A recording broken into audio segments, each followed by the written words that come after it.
Welcome back, everyone. You're watching Indiethon Summer 2023. We thank you for your patience while we've been working on some tech difficulties in the background. But we are now ready and raring to go to bring you some super lesbian animal RPG.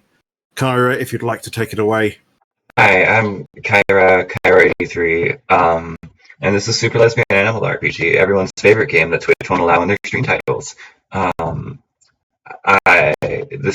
This game came out in 2022, the very, very end of 2022, and has been just fantastic ever since. I'm happy to start at some point. I'll get through the opening few, settings selections. Yeah.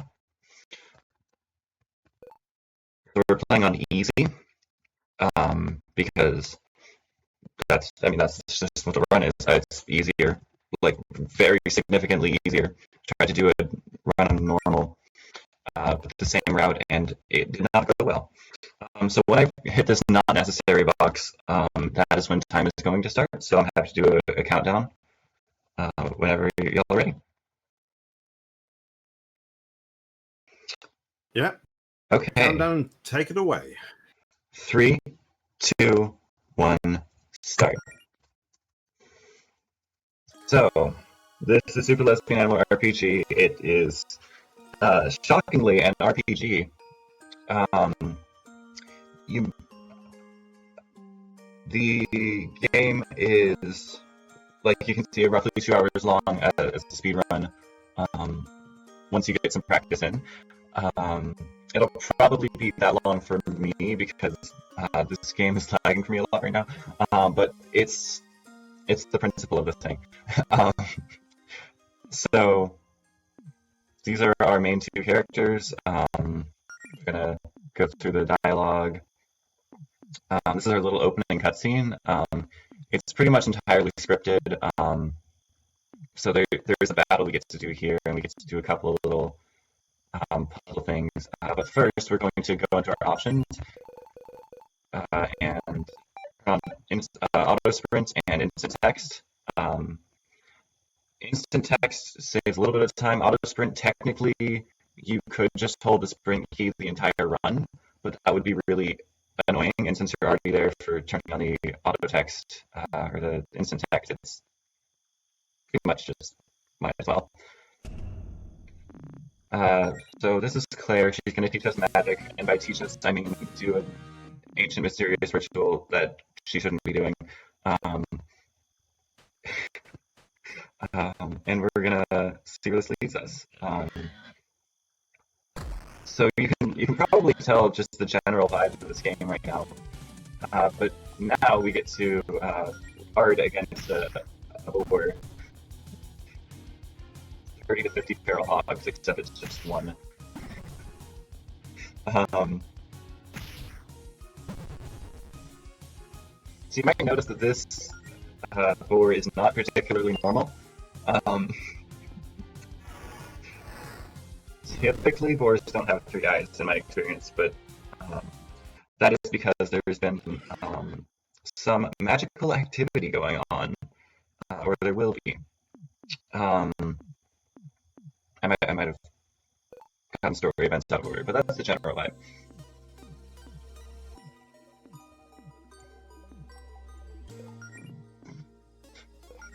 I actually clicked on text box. The text boxes you click do matter a little bit for time. Some dialogue options are, faster than others. Like, I normally don't hear this song go this long, so.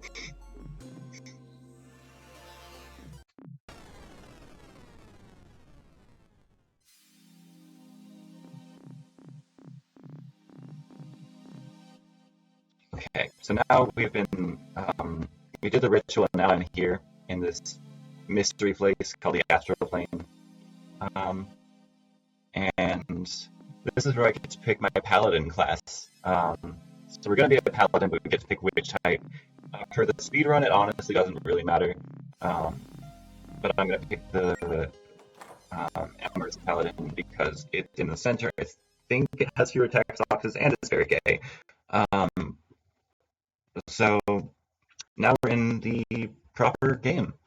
We're gonna get an opening cutscene of Melody, our player character, preparing for Paladin training, or her first day out as Paladin. I think the Paladin training is something else in this game, so I should be specific. Say hi to Shadow the Cat. Goodbye, Shadow the Cat. Now we're going to get our first non-scripted fight. So on easy mode, this guy goes down one hit, unless you miss, which you can. It's very silly when you go through that like first opening cutscene, or the prologue, and then you miss that one hit, and it's like, well, what was all that for? So we're going to go out and try to find our girlfriend Allison, who we saw in the prologue and in that little cutscene in Melody's house. But she seems to not be around in normal places. So we're going to ask Jody where she is.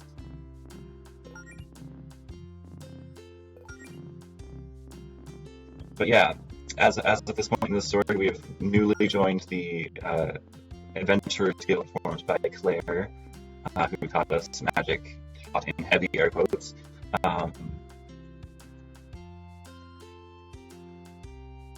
And so we're gonna go figure out what that's all about. And now we're on the hiking trail. There's a lot of optional encounters here that we want to avoid. This one you have to take. If you get an encounter you don't want to get, you can flee. It does lose like 3 to 5 seconds, probably more on this. But I'm kidding. I think it's closer to 3 normally. I haven't checked.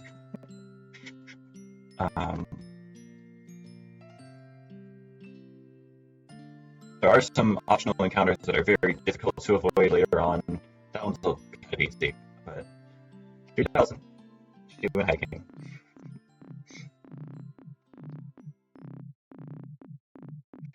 And Melody is going to practice her newly found magic on the scrape that Allison got. So a little bit of a slow start to the speed run, but it's gonna pick up a lot, because we're gonna fight a hole hound. It's a hound in a hole. So we're getting our first introduction to the kissing mechanic. If you kiss Allison as Melody or kiss Melody as Allison, that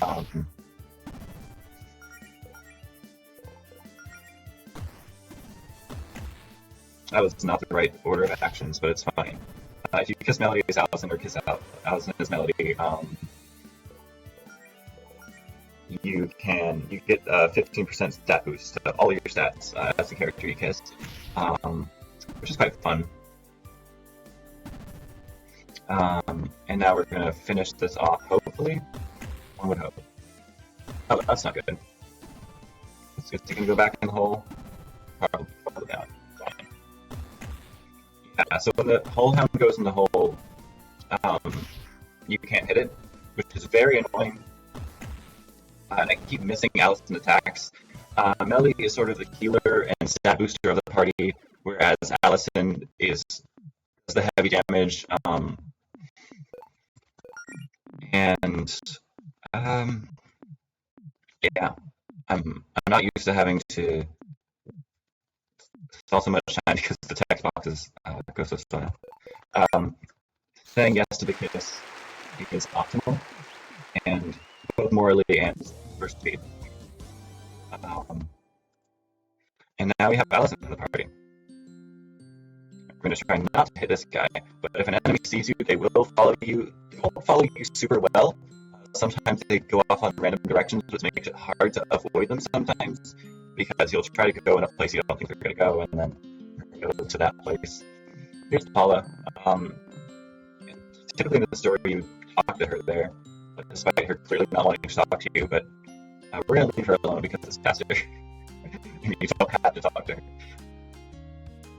She'll come back later. This is Beverly. She owns this little diner here.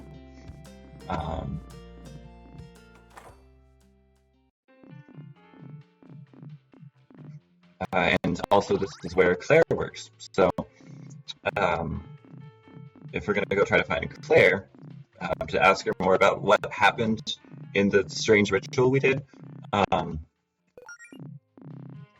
going to go on and talk to her.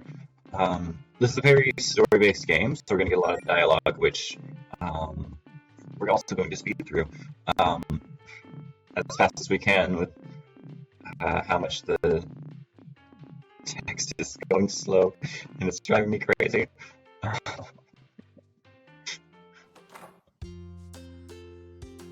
There's Jody. Bye, Jody. She's the best. She's my favorite.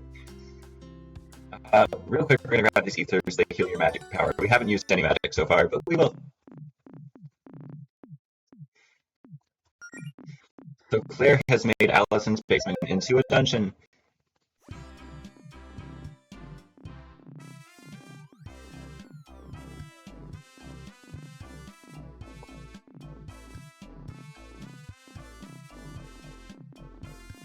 And now we're going to go fight through it as sort of a training dungeon. So now we're going to get to do a couple of fights in a row.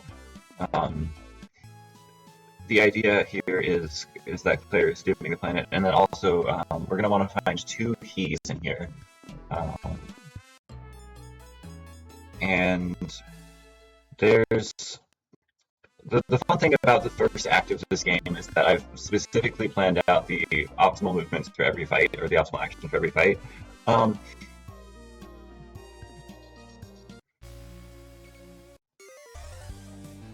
We're going to do those. Typically, at the beginning of each fight, you want to kiss Allison with melody. Not always, but typically.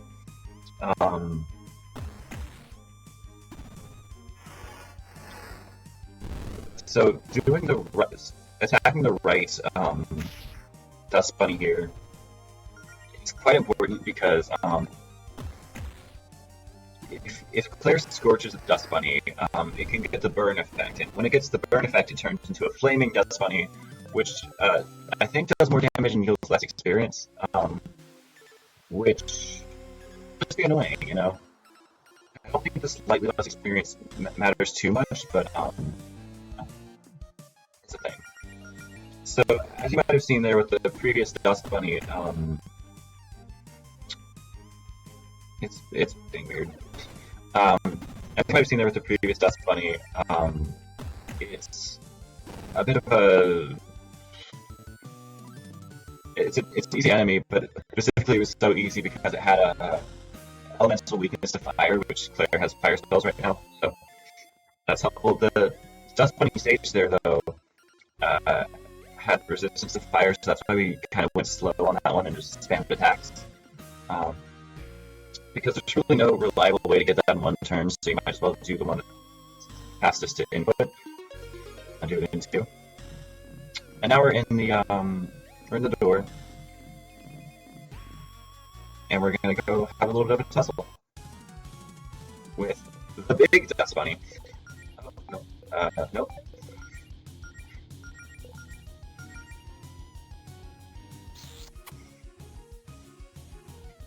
You can also see as Allison attacks and as Melody does like stat boosting stuff, and as Claire casts spells, the little stars there are they're getting filled up. It's right here, and then so stars can be used to do star power attacks, which is what Allison just did there. Allison has these directional attacks that you might have seen in the Whole Hound fight that I tried to do and failed. I did one in the Whole Hound fight, but it wasn't. But she has these directional attacks that have a similar effect to Claire's elemental attacks, where some enemies are weak in certain spots. This guy specifically is quite interesting because before you break his box, he's weak on the top because that's the only place you can get to him. Like, that's the only exposed part of him, I guess. But now he's weak on the bottom. because he clearly skipped leg day.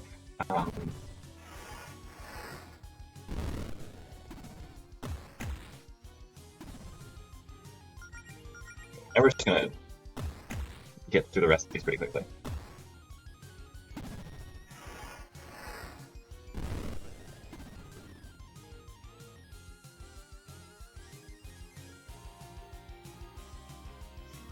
And now he's done. We're gonna level up. There gets the diagonal attack, which is pretty useful in casual play when you're not doing fights faster than you can build up 2-star power, but here we're not gonna use it too much.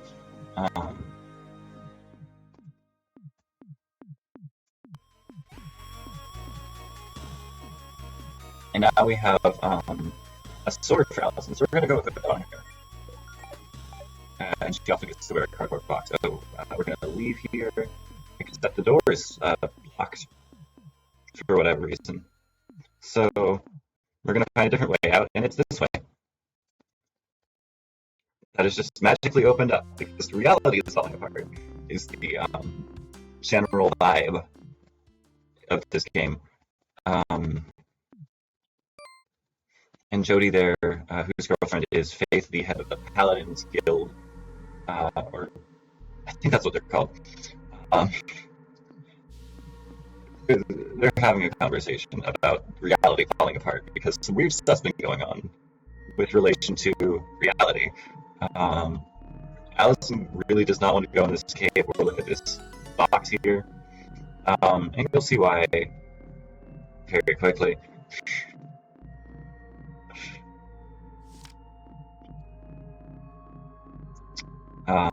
You do have to open this chest to progress with the game. I think that's quite funny. It will not let you leave it.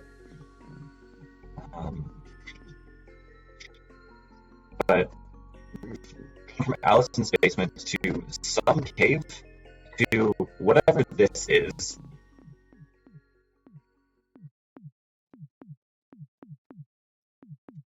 It's unclear. It's going to get weirder, don't worry. Yeah. I feel like, so there's no known intentional glitches in this game, but glitching is part of the game's aesthetic, as you can see. So to say this is a glitchless game would also be a little bit misleading. Oh, excuse me, Allison wants to attack that, and then Claire's going to score that. It's so disorienting to have my game lag, and I like inputs are delayed. Oh, that was a nice crit. Cool.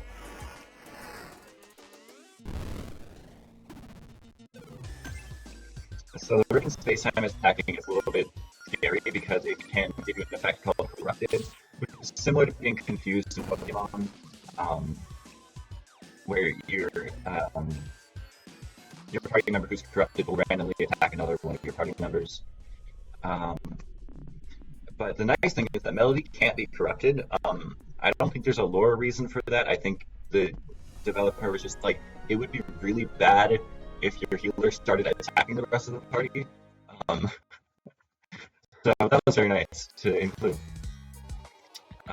So right now, you can see these 4 little key boxes in each corner. We're trying to find all 4 keys to those. But first we're going to go in this cave, and we're going to take this single optional fight. This is the only optional fight we want to take in the entire run. And it is mainly to get, actually entirely to get Claire to level up so that she learns the ice attack that she needs to have for the boss of this dungeon. Because the boss of this dungeon resists fire, but is weak to ice. So, like, massively improves like how many turns you have to take in the fight to have that ice attack. And we're gonna this little guy open this door. I'm gonna see if I definitely pressed right there, but didn't take that input, which is annoying. So that's what happens when you hit an optional encounter. You flee, and then it turns like grayed out for a few seconds. At which point, you know, you try to get away from there as fast as possible. There are some optional fights where if you run into it, you have to fight it, but those don't come for a little while, so we don't have to worry about those right now. We're gonna get this, so we're gonna kiss Allison, who's gonna attack here, and she's gonna scorch the egg, or most of the egg. This game is just quite silly in a lot of ways, but also very sincere in a lot of ways, which I think it's a good balance. Most of an egg is quite silly. So, remember when I said you can't hit the whole hound when it's in the hole? That is not true. You can hit it with Allison's low kick. It's another important thing about Allison's directional attacks. Those specific hound fights. Now I'm going to put some ethers on Claire, who is running out of MP, and since she's our magic user generally, we do want to make sure she is okay on magic power. But here's another mobile hole hound with pants and shoes.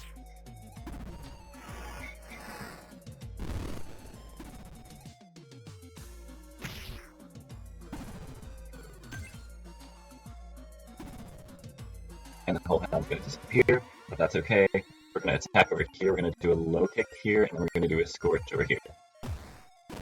Once again, you really want to be careful around these tears in space-time, these roots in space-time, because corruption is a very, very annoying status effect. We did get in the first room we entered in this dungeon, we did get an ability for Melody that will cure it, but it does take up a turn. It's a turn that you can't attack during. I've slightly messed up the key routing, but that's fine. I was supposed to put one in earlier, but I don't really mind because it's not going to lose damage. Now we have all the keys. We put one in already, and we have 3 more. So we're good to go. Gotta come on.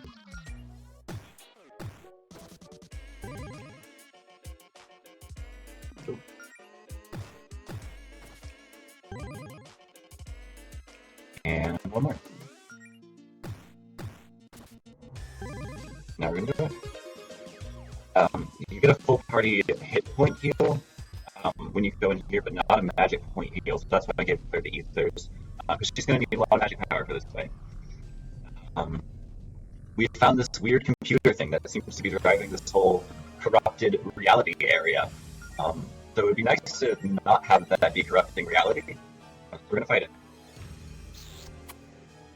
I hope that I actually selected Frost.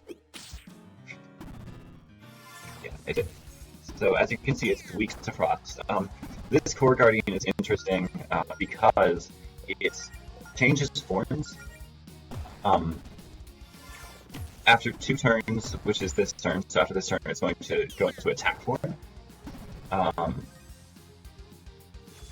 As you can see, it's doing here. And then after that, it randomly cycles between forms, like the standard form, the attack form, and the defense form. And the reason you really want Claire to be able to get this quickly is because you really, really don't want it to go into defense form. And so if you can get it in the first 4 turns, it won't go into defense form. And so that is why taking an entirely optional fight is actually faster than not taking it. And yeah, we got it in 4 turns, which is quite nice. Sometimes you can miss, or like party members get corrupted, so that can make it longer. But it didn't, so that's cool. So we got rid of the Core Guardian, and now we have this thing, and now we have this guy, this little dude TM named Davis, not Jarvis. Specifically not Jarvis. And he's complaining about how we came into his nice little corrupted world and smashed all of his most of an eggs and bullied all of his wolfhounds and dust bunnies and even took out his Core Guardian. And then the thing running all of it explodes, and now we're back in the cave because reality has gone. It's no longer broken, mostly, maybe. and so we're going to try to escape this cave. At this point would be a decent time for donations because it's just a little cutscene. Okay. Well, I've been thoroughly enjoying watching this game so far. It's a lot of fun. And if you're enjoying it as well, we are doing all of this in aid of a very important charity. In England in 2021, there were 5,219 suicides, which is more than 300 more than there were in 2020. The Samaritans want to lower this figure by providing a confidential outlet for people to discuss and get help and advice for whatever they are facing. You are not alone. They are just a call away on 116 123 in the UK. And if you're not in the UK or Ireland, please use !find help in chat for a link to a list of charities who provide similar help all across the world. Together, we can break the stigma of mental health and suicide. Awesome. Yeah, definitely. Definitely get those in. The Samaritans I'm familiar with them. They're very, very. They do really good work and very helpful. Right now, we're just talking with Allison on this little pier about reality breaking, but also our first adventure as an adventuring guild, even though it was really weird.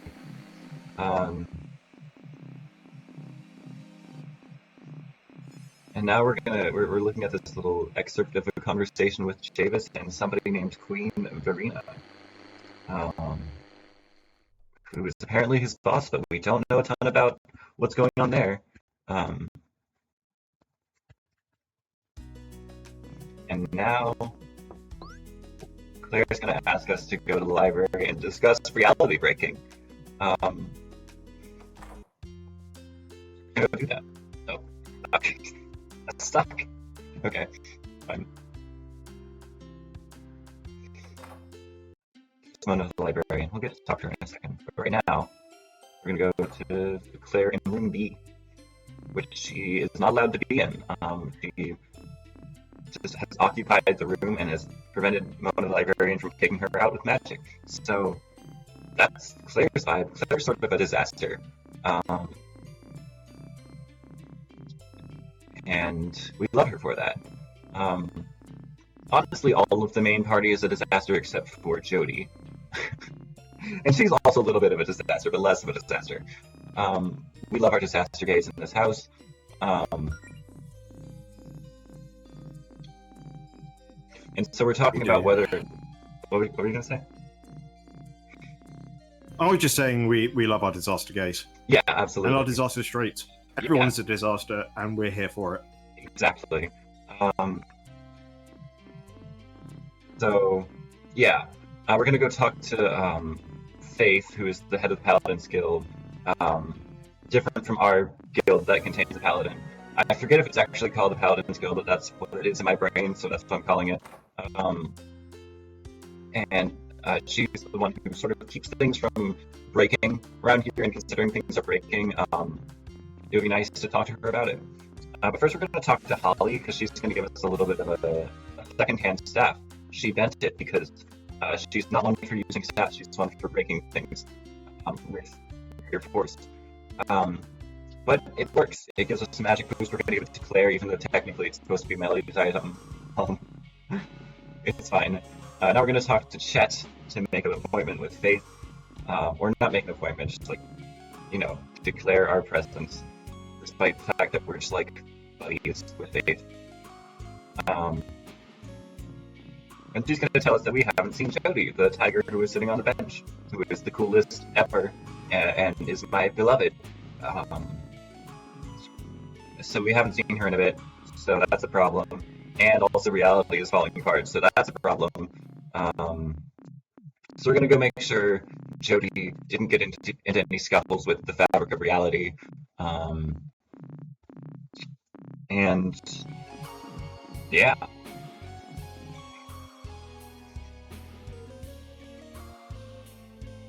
At the beginning and end of each act, there tends to be a little bit of like story progression. Rebecca asks to go see Beverly at Higgledy Piggledy's because Claire is just a mess, and because she works. And so we're gonna go talk about that.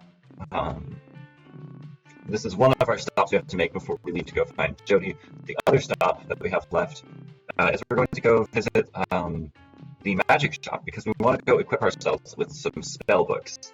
That's the only type of item we haven't really gotten to yet. I guess we haven't had any charms.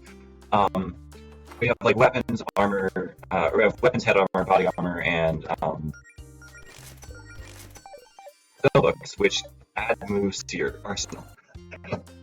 Excuse me. So we want to have those. We're going to go equip those books onto the right. Party members sing and with Sat on Claire. Now we're in the Amber Woods, which has, I think, my favorite song in the game. It's very, very good. And because the game is lagging, we're going to hear it more. We're going to start by kissing Allison. These frog balls are, first of all, delightful. Look at them. They're frog balls. Second of all, they're weak ice attacks. And when you damage them, they get bigger.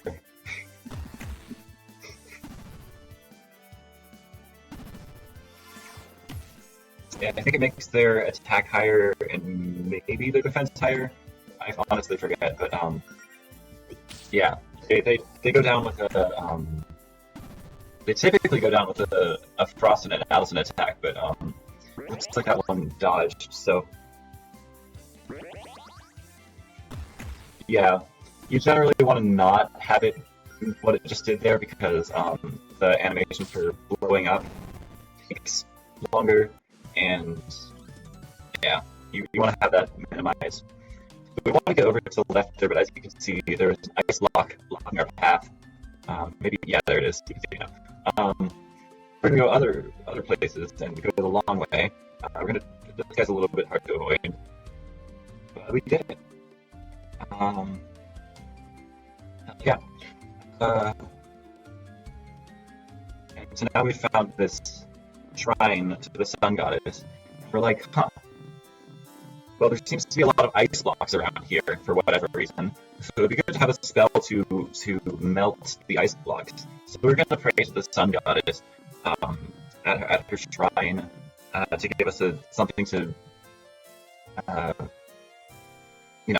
the ice blocks. And at first, it doesn't seem like she did anything, but then her merch guy is out here now. And he's going to give us a little bit of an item that melts the ice blocks. So, shout out to Bill the merch guy for the sun goddess. He's got a couple of gigs, actually. It's quite interesting. Shows up from time to time. And the real reason we needed to melt the ice blocks is because of these folks who were trapped in an ice block. They're quite fun. They're Beth the Beast and Marina. They're not part of our party, they're just bards who are, I guess, comparatively less of disasters than our party is, but also everyone's a disaster in this game.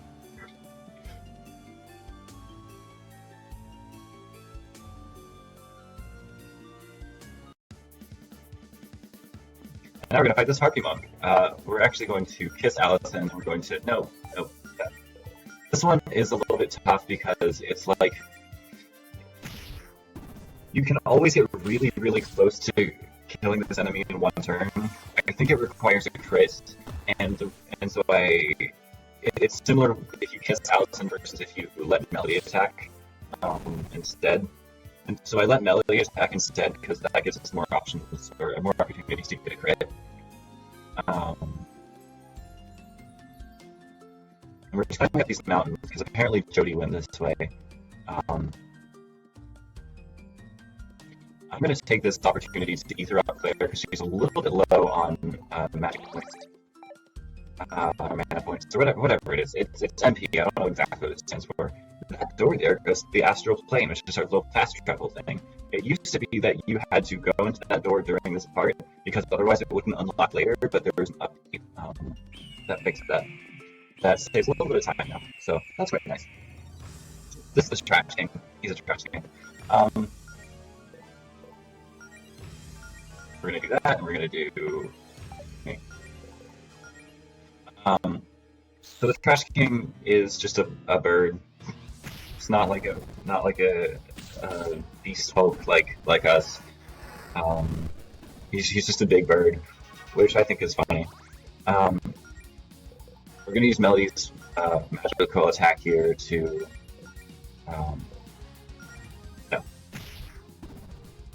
finish off the trash bags, because as you saw on his first turn, the trash bags do heal him every turn. So you want to get rid of them first thing, because they heal like 100 per turn each. We're gonna go first aid Claire. Our first actual healing spell is Melody. Quite fun to finally do the thing that he's supposed to do. Yeah. This fight can be a little bit dicey because this guy can poison you. He can actually, let's do Gust as Melody. I like that better. And then we're gonna do, this guy's weak to both the side attacks of both left jab and right jab. So I like to build up the star power by doing the Saber-Tooth Chomp that we got from the Inner Beast spellbook. That's the only reason we get the Inner Beast spellbook, is for the Saber-Tooth Chomp. It's very helpful. It does a little bit of extra damage.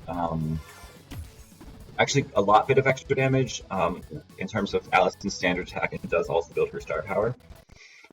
It's going to be obsoleted in a few minutes when we get the Chronomancer books. But, you know, it's helpful. So we beat the Trash King. We did not have his trash bags respawn, because they will do that if it takes long enough. We found Jody's wallet there real quick, and now we found this strange circle that is apparently a warp pad.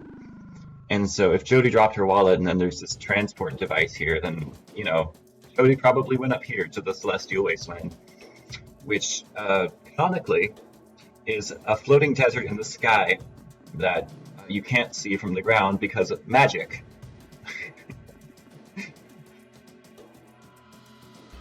And so we're gonna go explore this and try to find Jody.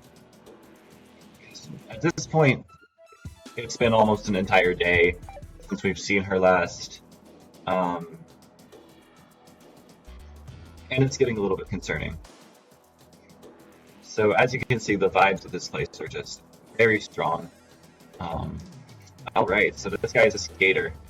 Goes around in circles, and you want to try not to hit him. Skaters later on, the reason I call them skaters is because there's one that goes around on ice, or actually a couple that go around on ice.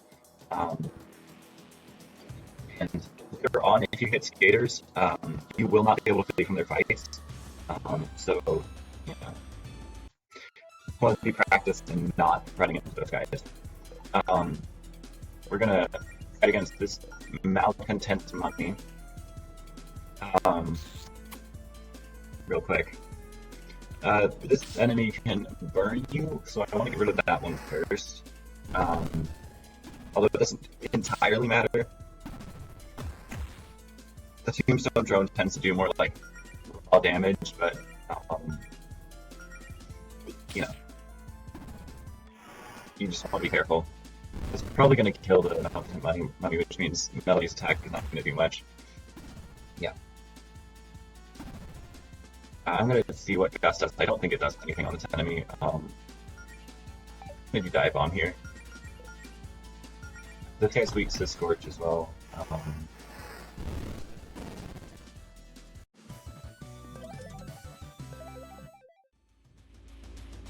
So yeah, all the fights we take in this run are either like boss fights or ones that are just like blocking our path that we need to go through. We got the Magical Girl spellbook there. We're also going to grab its Hero Revival for safety. It revives you, if you can even believe it. Um, Magical Girl is sort of a healing spellbook, so it makes sense for putting on Melody, our designated healer.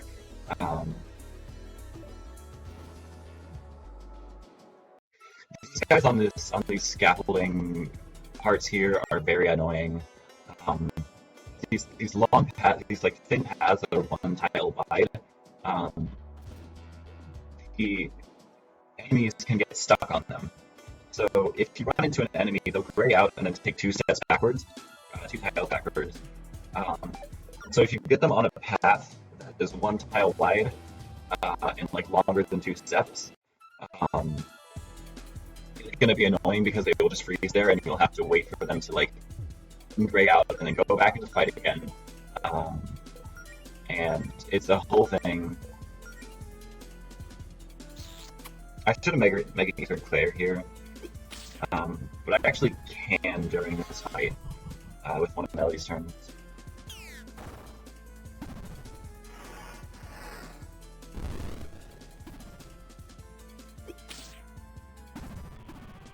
We're going to first Gust this, because Gust is an interesting one because it's is extra effective on enemies who are already burned.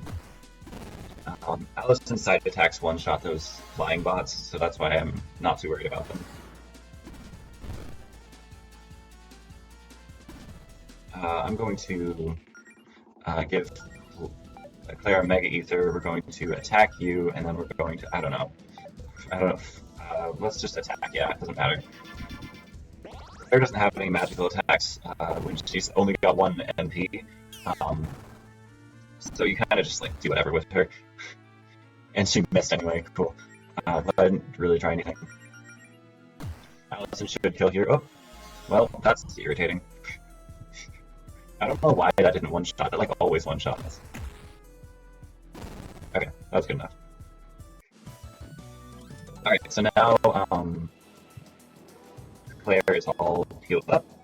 But we're going to heal up as in magic stuff.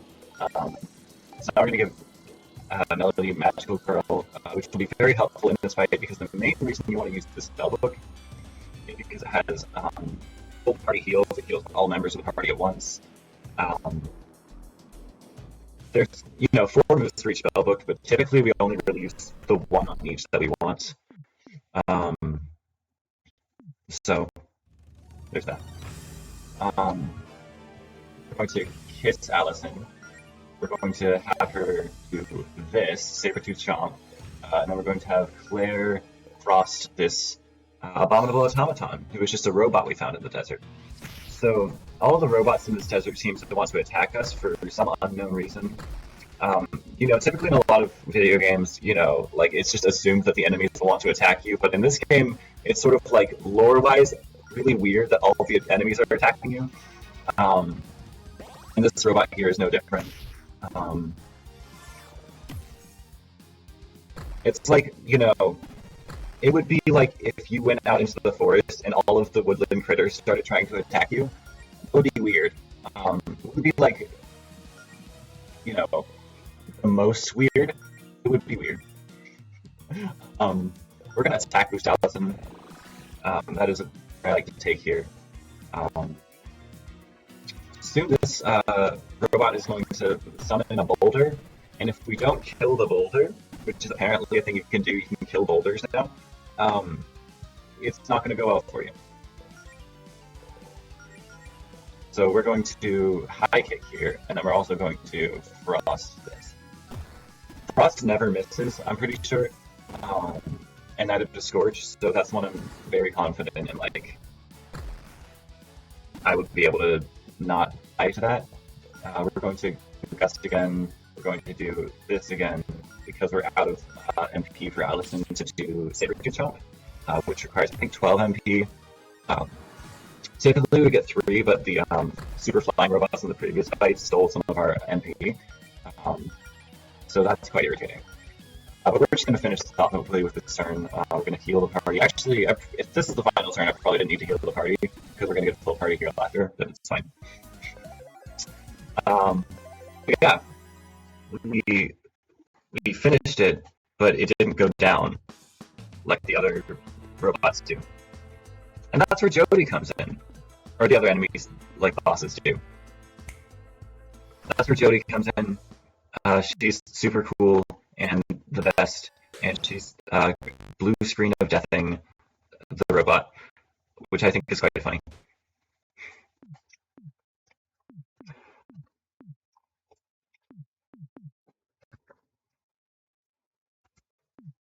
Yeah, and so we're informing Jody of the recent developments regarding the fabric of reality.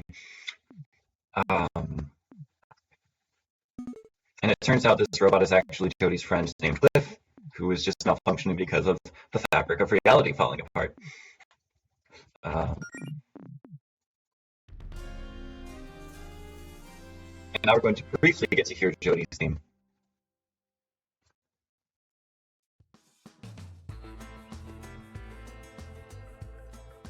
Which is a very good song, and I quite like it. Oh yeah, also Jody goes over these spikes. I think we might have seen some of these earlier, but yeah, there's these spikes that you need Jody for. Because Jody is the coolest and fixes every problem ever.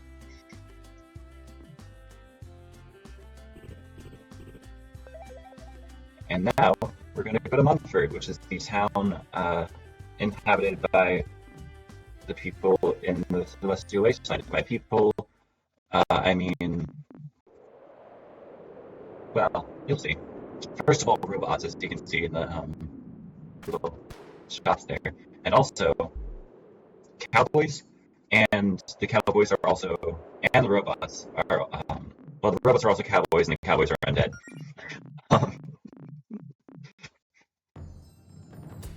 Anyway, here's the mummy we fought twice. It was the same mummy both times. I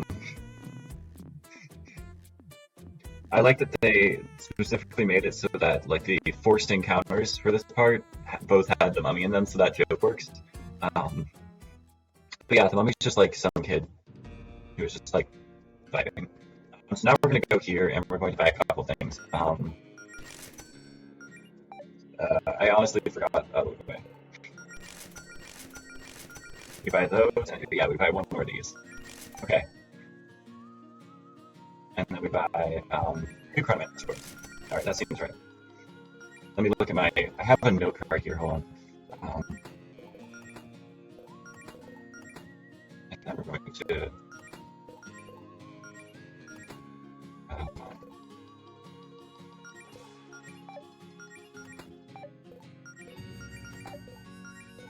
Okay. Cool. Now that is the equipment done. Equipment is one of the weirder parts of this game, like assigning equipment, because like there is genuinely a lot of routing to it, because the auto equip button is very helpful for getting items on quickly, but it also typically doesn't get the items you want on, so you have to route it very specifically to get the items you want and then shuffle them around. So I have this note card that I made that tells me exactly what to do with each equipment. With like where to auto equip, who to put stuff on, like exactly which buttons to press specifically. Because we really do not want to spend extra time menuing. Yeah, by the way, this is Allison's mom. She's an adventurer, and she apparently saved the town from something that you find out in the full game, but we don't do that side quest 90%. But yeah, this is Jody's story of how she met Faith. So the fun thing about this inn that we're about to stay in is that they, because they're undead, really like don't do currency all that much. So you pay them in stories, which I think is kind of fun. Well, actually, the innkeeper isn't undead; she's just a plant. But I guess it's fights. It's all based on vibes.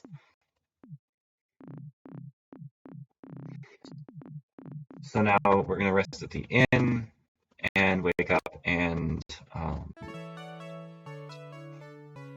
essentially we're about to find out that there is a meeting that Javis, the guy who is breaking reality, wants to have at noon in the Celestial Wastelands. Apparently time works like normal out here. It's awfully convenient for us. You tend to assume that time works normal until reality starts to fall apart, and then it's like, okay, we gotta check. Oh, I'm surprised that enemy didn't see this. Now probably will, but it's fine. Really, it is just not looking at us. Wow, that one's normally really annoying.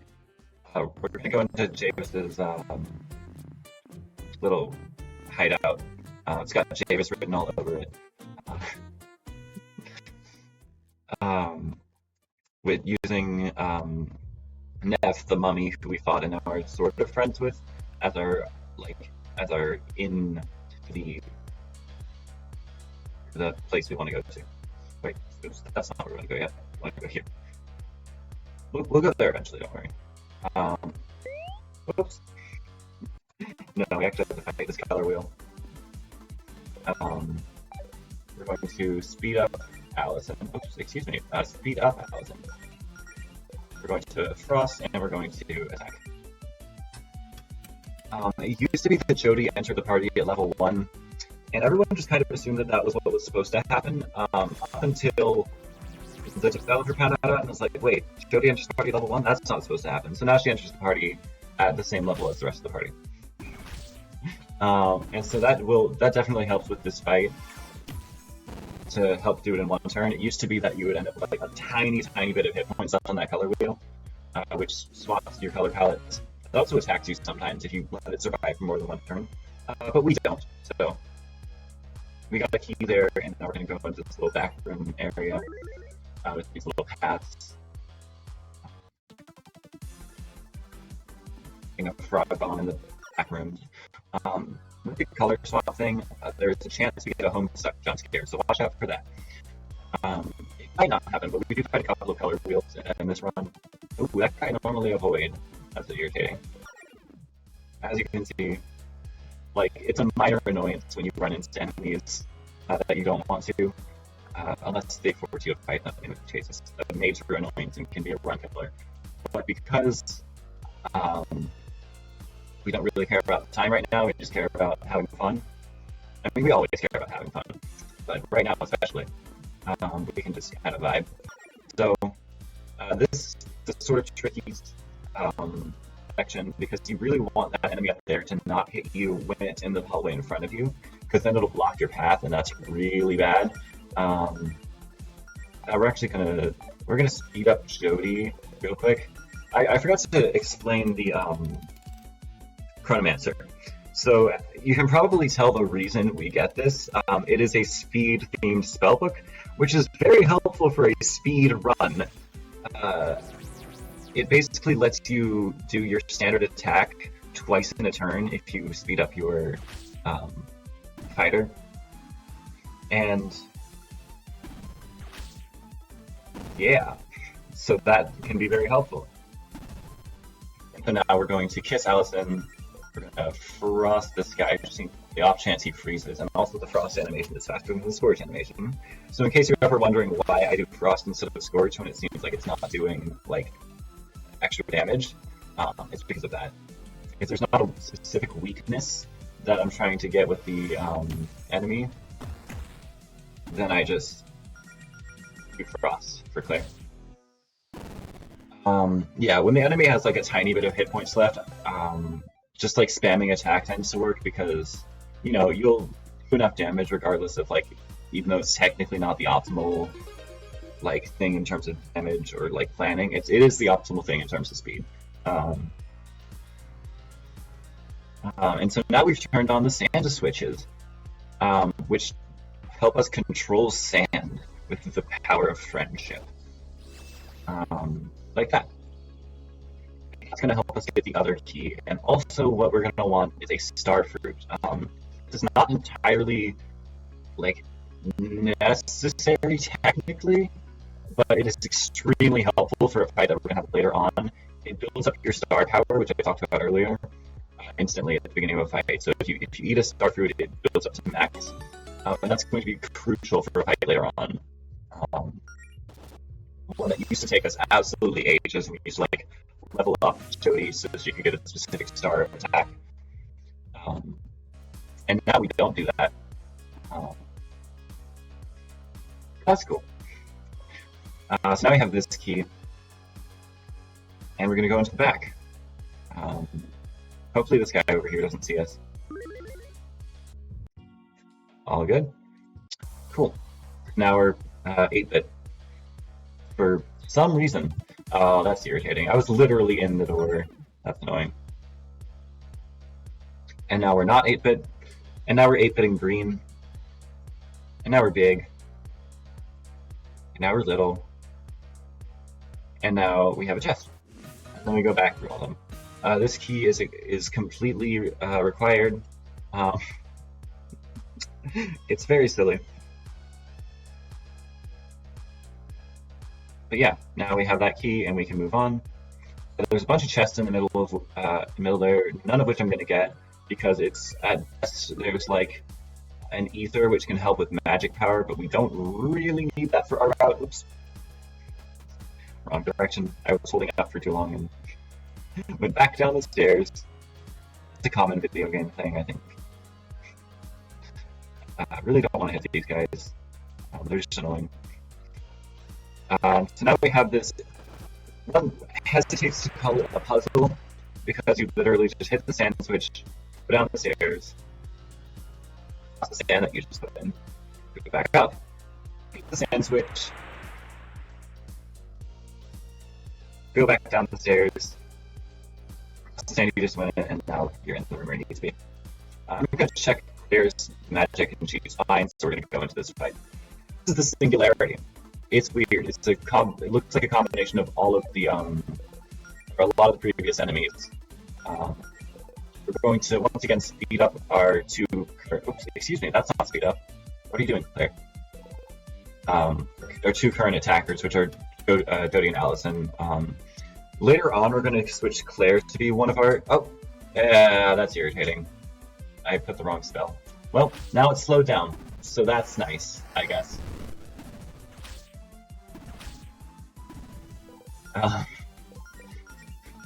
Now we're gonna do Frost this way. That was irritating that I did the wrong spell with the spell book, but it's not gonna matter too much. I think it'll add an extra turn at worst. The bad thing about this enemy is that it can heal itself, which is very inconvenient when you're trying to go fast and it could cost you an extra turn. But I think the fact that we already kind of cost ourselves an extra turn, it's gonna be fine. And it might not even heal itself. Might not get a chance. Yeah, we're good. Cool. That ended up being the correct amount of turns. So now we have ID badges, which is what we came here for, to get into the meeting that Japhus is having. And really all we want from Japhus is just to find out what he's doing with the aforementioned fabric of reality. Because he's being weird about it. He's being weird about the universe. There's some weirdo. Alright, we should have enough hit points for this. Sometimes you just get a little bit scuffed up in the fights before this, and you really do want to have like a decent amount of hit points for this fight. Oh, I might have forgot to set up some cutscenes yet. It's fine, it's fine. It's fine, it's fine. So typically we have a file that we set up, or like a game state that we set up in the game files that allows us to skip the cutscene that comes up here, but we might not be able to. Yeah, we're gonna have to sit through this. I forgot about this. I forgot. Whoops. Well, at least you'll get to know more about the story. So, I guess now would be a good time to, you know, take a break, read anything we need to, or just like get some water. Absolutely. But as a reminder, this marathon is sponsored by Team 17. And they've recently come out with a couple of absolutely fantastic tab that you definitely want to check out. First, Playtime 2, a gory, action-packed FPS set in the dodge bullets, sneak in the shadows, punch, unleashing your deadly gun skills on the bad guys who took everything from you. Out now on Steam and GOG, and coming soon to PlayStation 5 and Series S and X. Additionally, is the absolutely wonderful first-person horror adventure Killer Frequent that puts you in the shoes of Forrest Nash, a late-night radio host whose callers are being stalked by a mysterious killer. Solve puzzles, save lives, and run the switchboard, all while listening to a jukebox of retro 80s-style tunes. If you don't believe us on how good this game is, just ask Angelissa, our head of social media. So, to recap, Javis set up that meeting specifically to mess with us and to trap us in a place where he could get to us. We actually want to, excuse me, I did all these terms wrong. No, we're going to do this, and then we're going to do... So this is a fight that I just like very carefully engineered to take 3 turns. I'm pretty proud of the routing for it, and we did get a crit, which is quite nice. And we just saw a counter there. So counters happen when 25% of the time when you get hit by an enemy, we have a charm, essentially, that says, no you. And instead of the enemy attacking us 25% of the time, we get to attack the enemy. As you can see, Allison is scarily low there, which I don't love, but we are fine. We finished. And we're going to get a full heal after this. So yeah, that's the Gumball Goliath. I really wish I'd set up cutscenes again, because it's quite fun. We found it by accident. We basically, the way you set it up is you go into that Gumball Goliath fight, right? And then you exit out during the fight after you've started it, but before you've ended it. So just trying to make sure that the game has this switch in the internal code that turns on the ability to skip a cutscene if you've started the fight, and it turns off once you end the fight. And that's basically so that if it takes you multiple tries to beat that boss, you don't have to keep watching the cutscene over and over again. If you save that game state with that switch on, will apply to any file you do it on. So we can save that game state and skip the cutscene, which saves like a lot of time. And I forgot to do it. And there's actually 2 instances of it. The second one is a little bit less loss to miss it, so it's fine. And it's also funnier. So we'll be okay. But now we have basically found out that this is going to try to corrupt the entire planet we live on. Just like the basement dungeon we went in. And so we're trying to find Green Ridge, because that's his next stop to corrupt. It's also where we live. We're trying to get back there. But our work pad has been smashed, presumably by one of Javis's goons. And so we're going to have to go to the Mumford technician, Ipsy, to go help us fix it, or to find a new work pad, which is what's actually going to happen. In the control chamber, which is a spooky little place that we've seen the doors to. It's the one with like the jagged zigzag doors entrance that we just passed. And say this section has fights in it would be incorrect, but also to say it doesn't have fights in it would be also incorrect. It's quite silly. You'll see. There's gonna be some encounters here that you can avoid. Ideally, we want 2 encounters. If we're really lucky, we'll get 1, which is gonna be this one. If we're really unlucky, we'll get 4.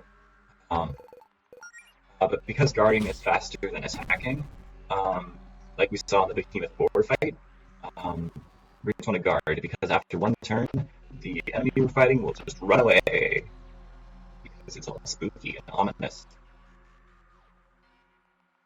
Alright, will we be able to skip this one? Yeah, no. He saw us. Alright, fine. Oh, it's two of them, that's irritating. Obviously, it takes more time for two enemies to attack than just one. So, but this guy sometimes you can avoid. Yes, that was close. All right, so now we are in a repeating room.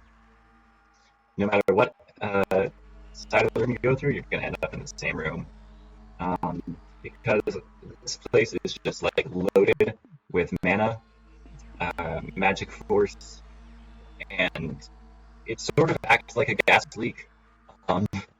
Melody is sort of hallucinating, a little bit spooked, so she may or may not be having a panic attack. Now she's saying another melody, and this is just a whole thing. We get evil melody. It's like, you know, the meme that's like, this is my evil version of Hamburger Helper that I cooked up in my mind. It just goes to show how deeply, you know, dark my mind is. It's that meme, but for melody. I forget what the exact meme goes like, but it's that. It's melodies. I guess inner consciousness, inner conscience. That is a little bit unhelpful, one might say.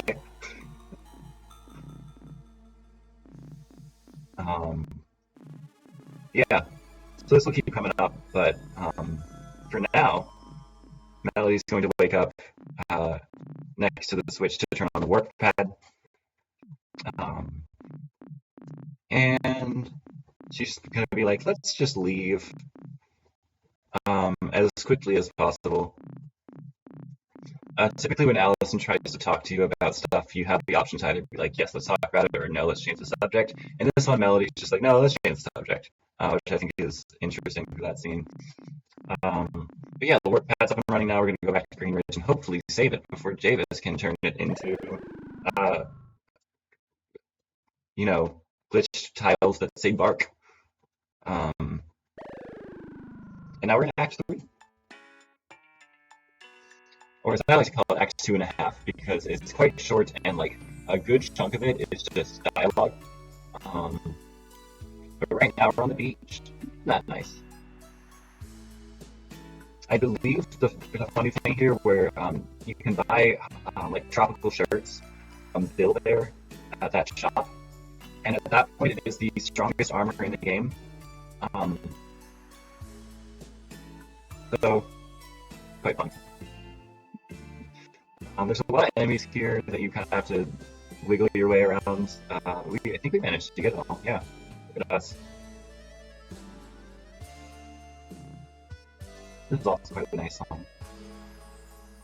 The soundtrack in this game just goes so hard. But it looks like we did not make it to Green Ridge in time before Davis got to it. So that's a problem, because now all of the houses, you know, that people live in, don't have functioning exits, or at least most of them don't. And we're going to try to help fix that. We're going to try to help get people out of those houses, with the help of the Paladin Brigade. So this is the rest of the Paladin Brigade that Faith heads.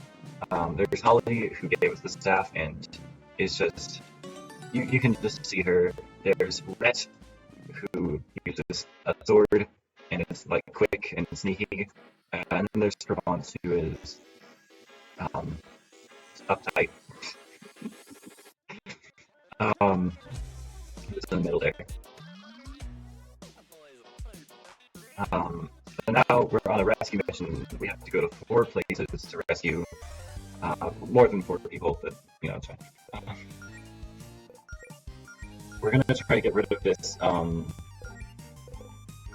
this Ripon space, this Terran space-time first. I think that one's called the Terran space-time, one's called the Ripon space-time, and it's really confusing.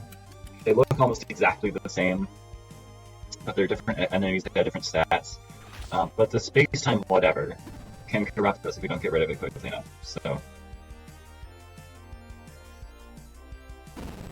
alright, and so now we've gotten rid of it, which is nice.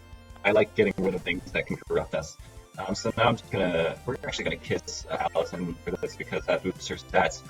We really do want to boost Allison's stats as much as possible in pretty much every fight, because she has like the highest attack stat generally, and she has a lot of attacks that do even more damage.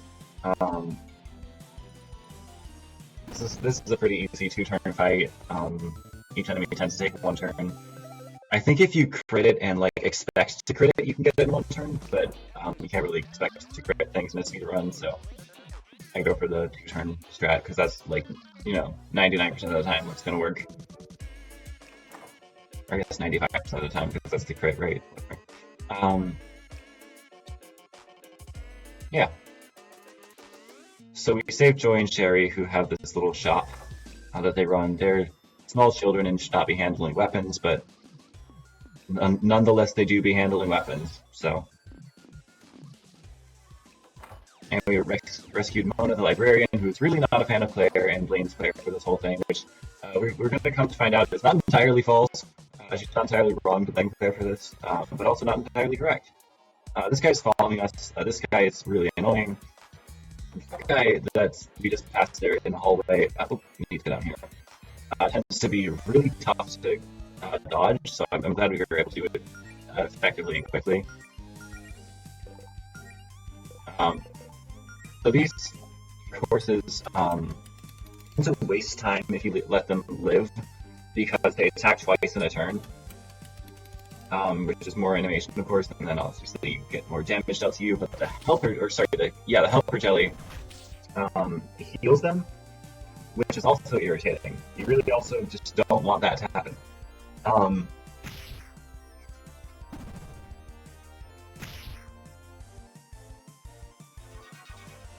So, yeah, it's sort of a catch-22, but the thing is, you can kill the dark horses quickly enough that the helper jelly healing them won't change anything, because once they're down, obviously they can't be healed anymore. And so if you just get it out of the way before the helper jelly can heal them, then it won't matter. So we tend to go for the helper jelly last. And Claire's going to get a scorch in here that's going to prevent the Dark Horse from being healed up by Helper Jelly. Also, the battle theme is really good. I quite like it. I normally don't get to hear this much of the music because typically the game runs faster, but right now it's being very laggy. But I get to hear more of the music. Yeah. So, Leo and Magic, they're fine. They're helping. They're figuring themselves out. They don't need our help. Because Pepper is a supervillain and also like 5 years old. It's unclear. Somewhere around there. And also, her grandfather is also a supervillain. And her mother is just tired. Yeah,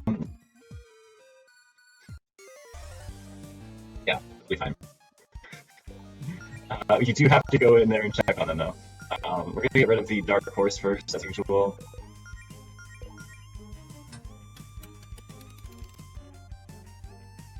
We want to get rid of that as quickly as possible.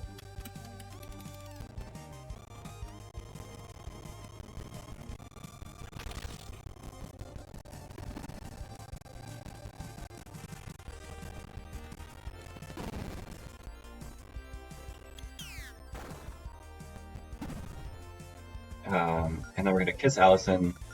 We're gonna do Frost in this guy. Remember the Core Guardian? Remember that was a boss we fought? Now this is Model 2, but it's also way easier because we're way stronger. But it's still going to take a couple turns to get rid of. It also doesn't change forms, interestingly. There's a Core Guardian Model 2 S, which stands for Sword, because it's the attack form. The attack form has swords. So I think that's interesting. Yeah, now here's Beverly. So she's the last person we rescue before we get to move on and try to like get to the bottom of this whole issue. Now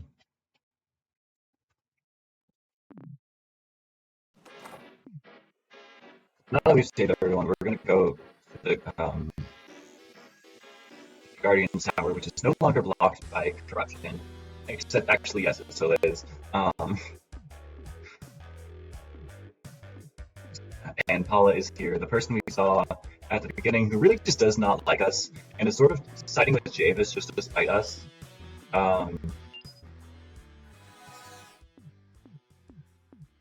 So that's not very nice for her.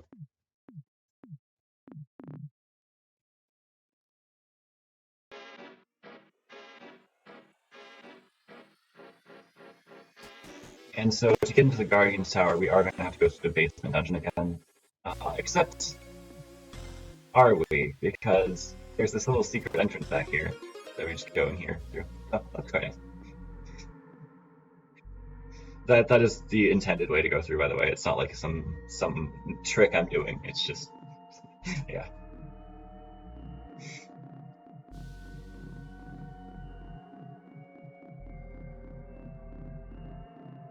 So we're talking to Faith about getting into the Guardian's Tower, and to do that, we're going to have to get through the Guardian's Vault, which is here.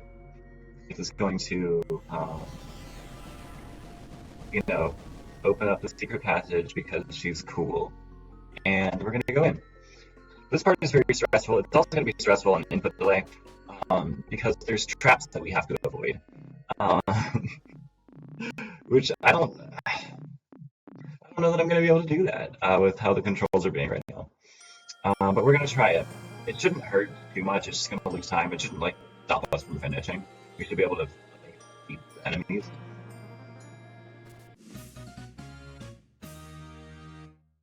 Oh, we got hit. That's fine. I've gotten pretty good at dodging that one, but I guess we just got unlucky there. Alright, our first set of traps is coming up here now that we got that key. The keys go to the end is sort of the general structure of how these dungeons work.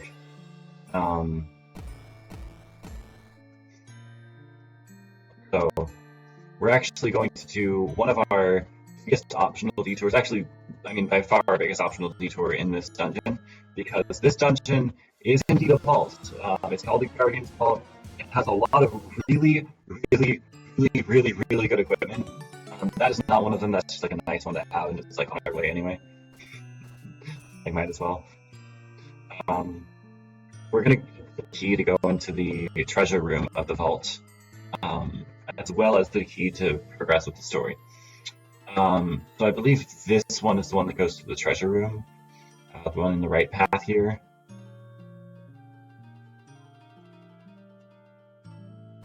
Yeah, this is a normal key, and then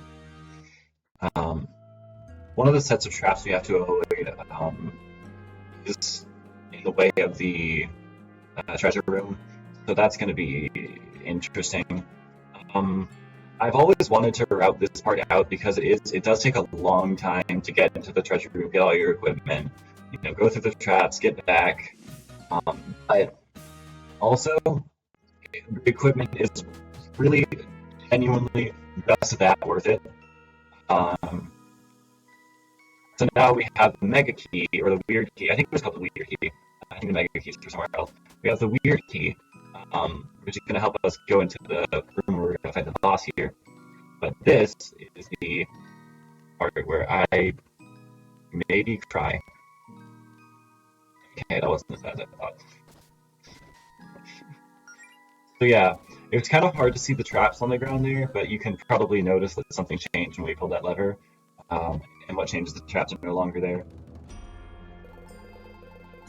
I spent like the first few times I played through this game, I had no clue what the traps on the ground were supposed to look like. So I would always just hit the enemy there. I think that's what most people do on their first playthrough, but it took me like a surprisingly long time to realize, like, oh, these are little squares. Yeah, now we've, you know, deactivated every trap in the dungeon, so we're gonna go get our equipment now. We don't really need that gold. Actually, I think we do. Yeah, I think I tried to route that out once, and I was like, wait, no, we need that. We got a couple of things. We got a couple of things we probably won't need, but you know, we have them now. They're literally just right in our way. So, this is another case where, like, if you get those enemies stuck on the bridges, they can be really annoying and like block your way. Now I'm going to equip.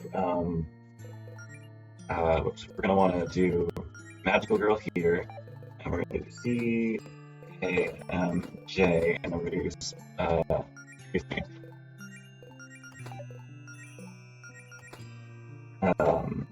we're gonna get the staff on Melody. This is better because while the spear has more attack, the staff has more magical attack. And Melody's healing spells are based off her magical attack stat, so you know, we want her healing to work. And we also want to have Magical Girl on because the boss we're about to fight has, you know, an attack that damages everyone in the party, and so we want something that reverses that. But now we're finally done with all of that. We're finally able to get in here. I should check my HP. That's probably fine. We're above half on everyone, which should be good enough. But yeah, the boss we're fighting is Paula. Formerly Allison's co-worker. She really does not like Allison. So we're going to do a thing where that's Spellblade. I don't think I've explained Spellblade yet, but it's pretty simple. You just cast Spellblade on a party member, and their standard attack has the element of the element that you give them. So right now Allison's has fire, and Paula is weak to fire, which is why we do that.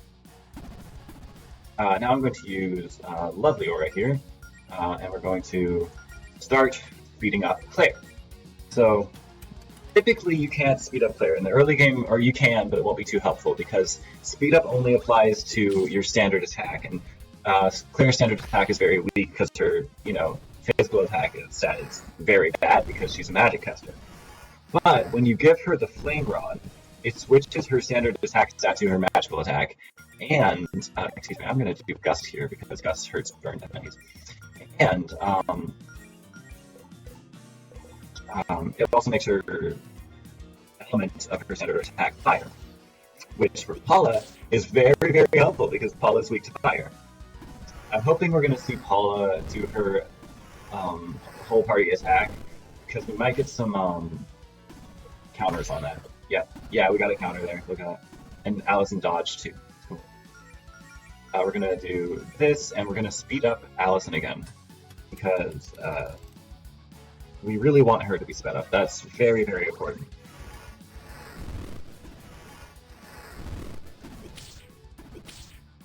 But yeah, we are just like taking Paula out generally.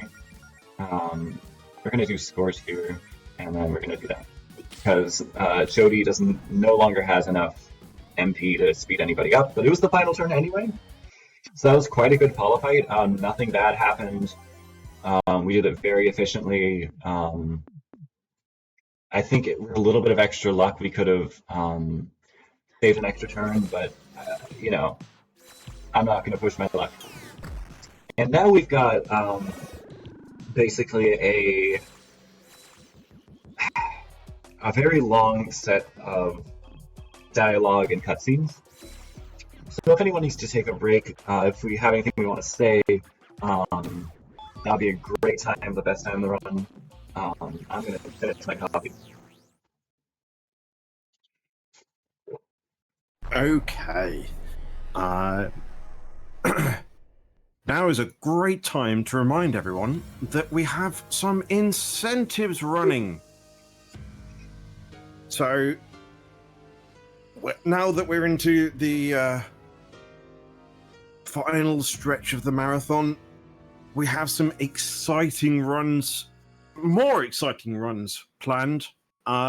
We have Saw the Game, run by the wonderful Juhos. Yeah. And we have a bid war going for which ending they will end up running, whether it's the freedom ending or the truth ending. So if you want to see one of those, get your donation in, and under the incentives tab, hit Freedom or Truth for Saw.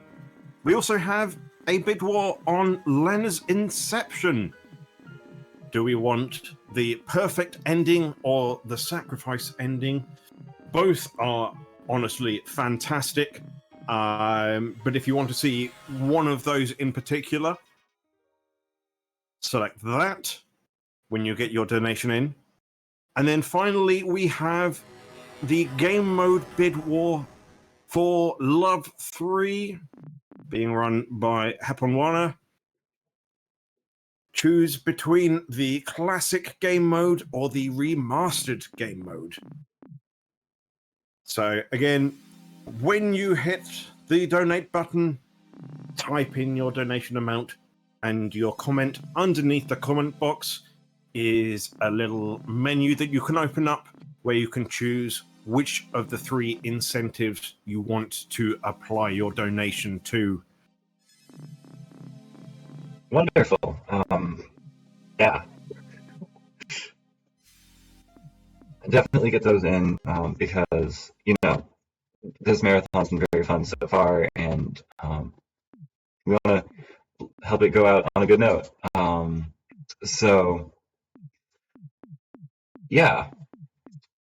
We're getting a lot of very important story stuff here that I'm just going to summarize with. Queen Verena, Javis's boss, is actually the goddess of magic, which isn't super helpful for us considering that we're trying to do things that she doesn't want us to do.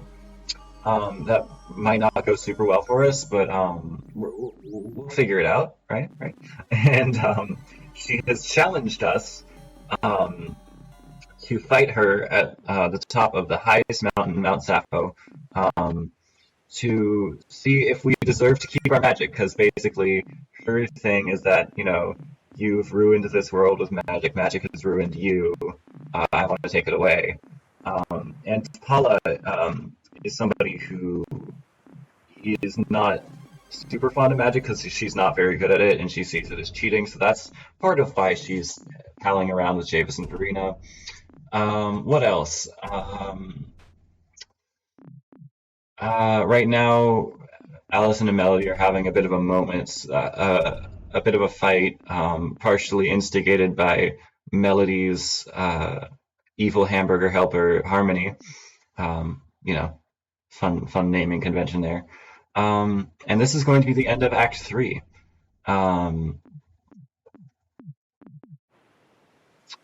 Which is indeed Act 2.5.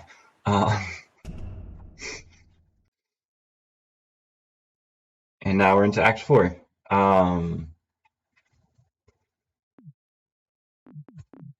We're coming back, and basically our next task is going to be to go visit Faith's mentor named Zinnia, in the mountains. Not the mountain that we're fighting Verena on, but different mountains. And we'll be going through the Amber Woods to get there. This is the part where, if we didn't have the Astral Door unlocked, we wouldn't be able to get here quickly. But now, as of about a month ago, actually a month and a half, we can get there pretty quickly just through where else but the magic store.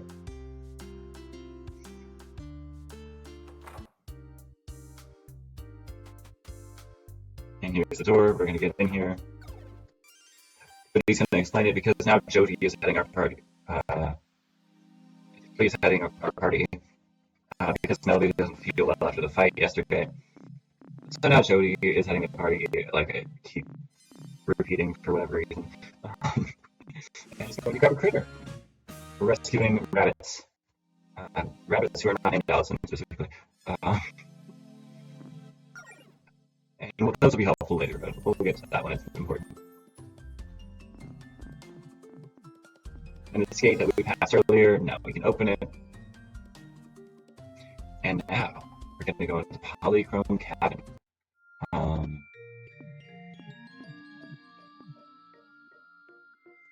hopefully this guy will be nice to us. Yeah. This section has a couple of enemies that are a little bit tough to dodge. The fewer you run into, the better of a section it is, as you might be able to pick out. That's irritating. And see, this is annoying because this is a optional part of the path where we're just going to grab a star fruit. And hopefully this guy won't get us. Yeah, we're good. So that's our second star fruit. Those are the two we need. We have them both now. This is a section of the game where you don't have to take any fights, so we're not going to. And now we're Zinnia's place. The star fruits we're going to use on Allison and Claire because they will be our two party members with powerful star attacks.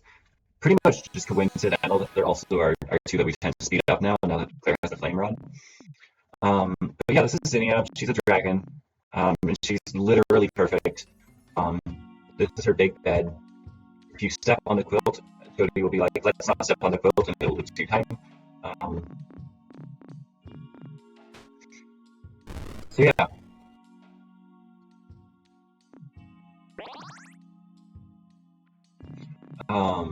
She's going to tell us a little bit about how she met Faith and also how she knows Verena. Because apparently she knows Verena, the goddess of magic, because Zinnia is like 1,000 years old because she's a dragon. Excuse me.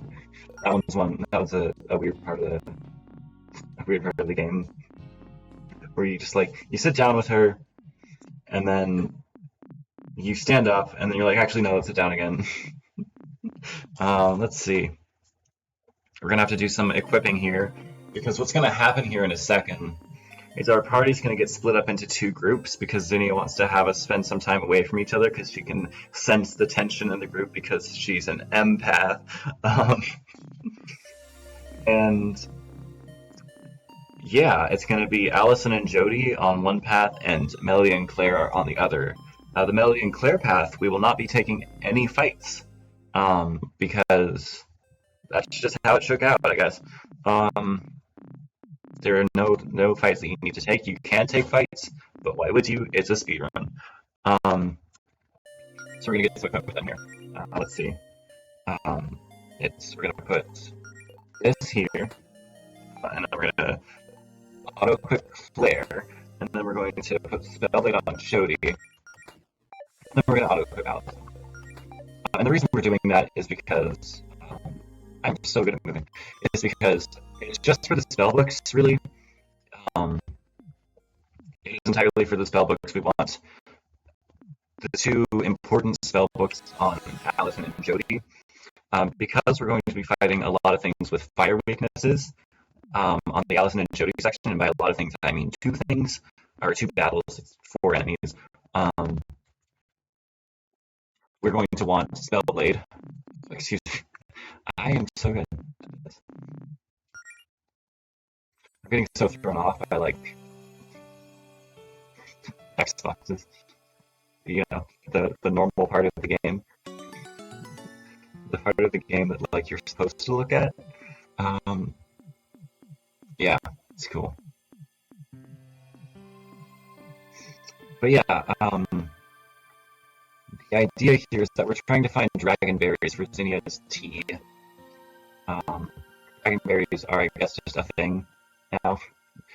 The enemy there you really do not want to get the attention of because otherwise he will follow you around to the other side and potentially block your path in 2 separate instances in really annoying ways. So we managed to... Oh. Like I said, a little bit frazzled at the moment.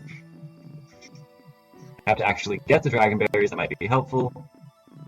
Luckily, Claire is like, wait a second, hold on. Okay, now we're good.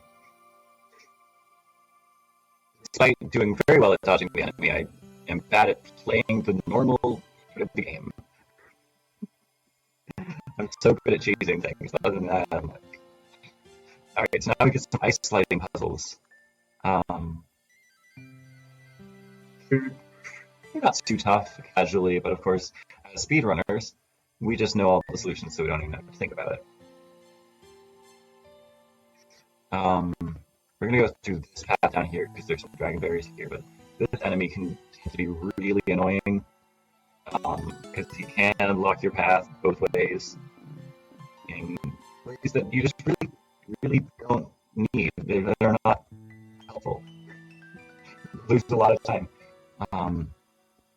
He didn't see us, but we dodged it, so it's cool. And now we're introducing the mechanic of pillars to help us get across. And then we're going to go over here. There's another pillar here, but we're going to not want to use it. All we need is the frost rod, which we're going to equip onto Claire, actually, after this whole thing goes over. We're also going to get a picnic set, which is a full party heal for both HP and MP, but you can only use it outside of battle. You can't really have a picnic while you're, fighting a whole hound.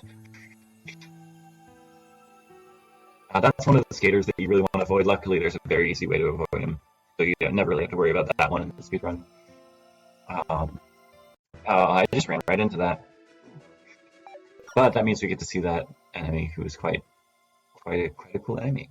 And also, if we get to hear that song, although we'll hear it later. Alright, this guy's gonna grab us on the way back, but it's fine.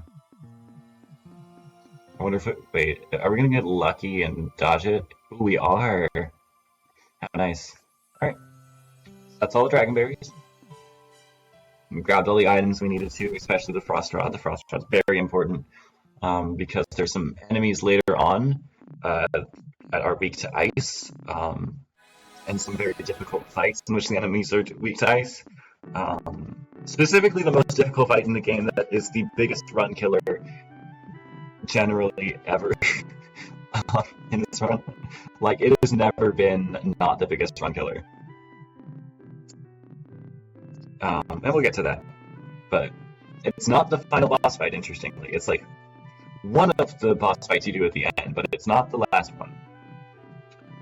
It's not the one that's supposed to be all big and scary. And now that we've worked things out as Melody and Claire, emotionally and fight-wise, we're gonna go as Allison and Jody. Whose section is way scarier. This is one of the scariest parts of the game.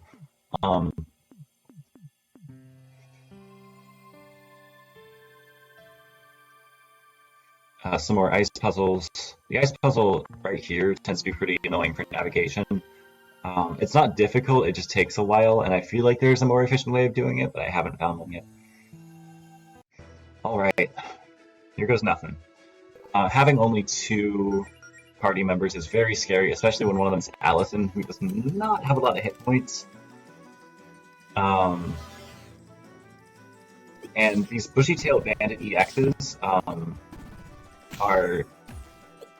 Oh, nice. Are very scary because they can dodge your attacks, like, a lot. Like, any enemy can dodge your attacks, but they have a very, very high dodge rate. We're gonna do that, and then we're gonna see. I think we have a potion yet. We're gonna use a potion on Allison. So that's the nice thing about having potions, is that you won't die sometimes. And then we're just gonna spam this up. Yeah, I think that's gonna work. Oh, that's annoying. And that's why we hate bushy-tailed bandits, although we got a counter and a crit, I believe, so it works, We'll take it. That's why we buy those right back at you charms that help you counterattack, because they just give you a small chance to just, like, make things way easier on yourself. But that fight tends to be really scary because, as you saw, Allison got really low on health. And if you don't have potions for that, it's very dicey. That's why we made Jody do a barrier on Allison early on. It's because I was just like, I don't really want to risk this. And so now we're getting some pillar toggles in the middle of the ice puzzles. Which is... This one trips people up, I think. This puzzle here, it tends to be a little bit tough for people who don't already know the solution. Um, it was not the puzzle I got stuck on when I casually played through. It was one we did with Melody and Claire that really does not seem that difficult. But, you know, that's just how it be. And now we've lowered this pillar to go up here, which contains a key and some armor, and I'm definitely going to take the armor. And of course, I have to take the key.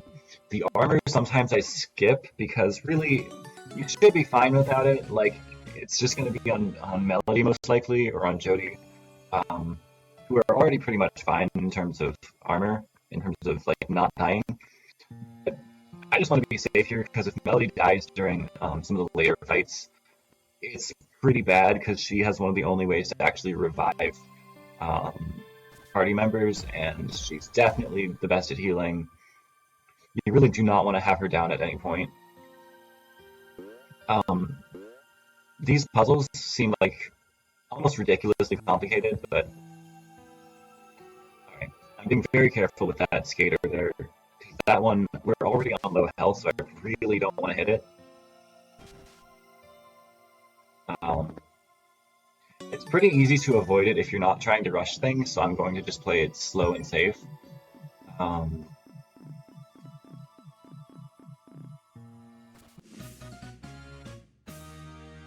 We're almost at the end of this section. We're going to have to do a boss fight.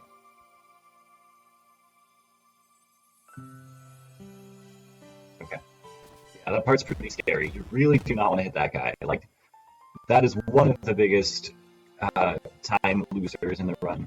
Can even kill the run if you're doing badly enough going into it, like we are right now. Actually, no, wait, I healed, so we're actually fine. But still, don't want to hit it. It's bad. And now Jody and Allison are going to talk. They used to date, and then now they broke up. But then there's now in an adventuring guild together, so that's kind of awkward. But you know, they're chilling about it.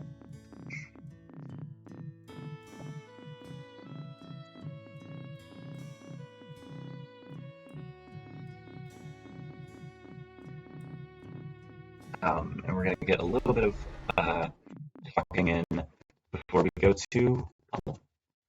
We're fighting Paul again. Oh yeah, we also get a full party heal. Why did you double check that? I really don't want to come into this like. I'm like 100% sure it gives you a party heal, but I just want to make sure I'm not misremembering things on a marathon, because that would be a bad thing to misremember. We're going to speed up Allison. We're going to barrier Allison because we really, really, really do not want her to get KO'd. That would be very bad. Oh, nice counter. We're going to Flame Blade her.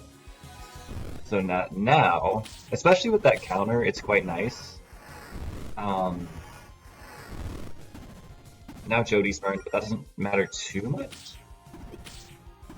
Because she's an absolute tank. That's her role in the party, is that she just tanks everything.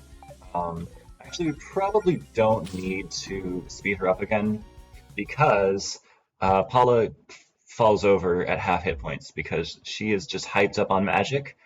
And as we discussed earlier, magic is sort of like a gas leak. So you really don't want to have too much magic. So she wasn't really able to finish the fight. And despite her being the worst, we brought her back to heal her up because we're the heroes. Oh, I was supposed to not tap back. It's fine. It's fine. I don't need to save time. What's that? That's time save. I don't know her. Anyway, Paul's arguing with Allison, and Allison's trying to be like, you know, talk some sense into her, and Paula's like, bye.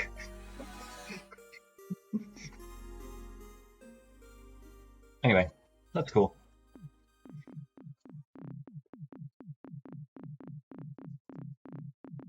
And now Allison and Melody are going to make up. And fun fact, if you had any fights with them, both in the party, between their fight and this, the Kiss Allison and Kiss Melody skills would be grayed out and you wouldn't be able to use them.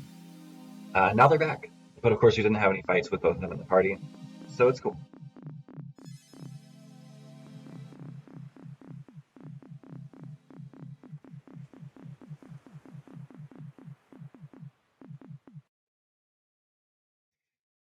And now we're playing as Verena briefly for a quick cutscene, and this tends to go a little long.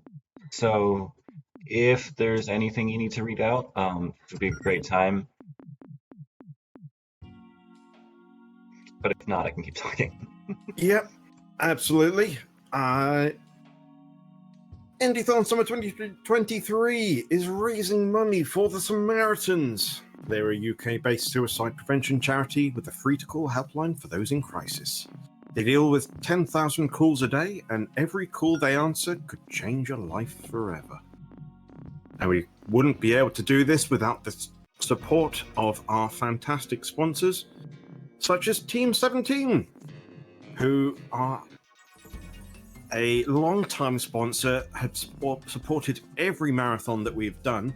And for this event, they've given us 19, yes, that is 19 games across 4 packs to give away to lucky donors. For more information on our prizes, use !prizes in chat. If they're called Team 17, why are there 19 games?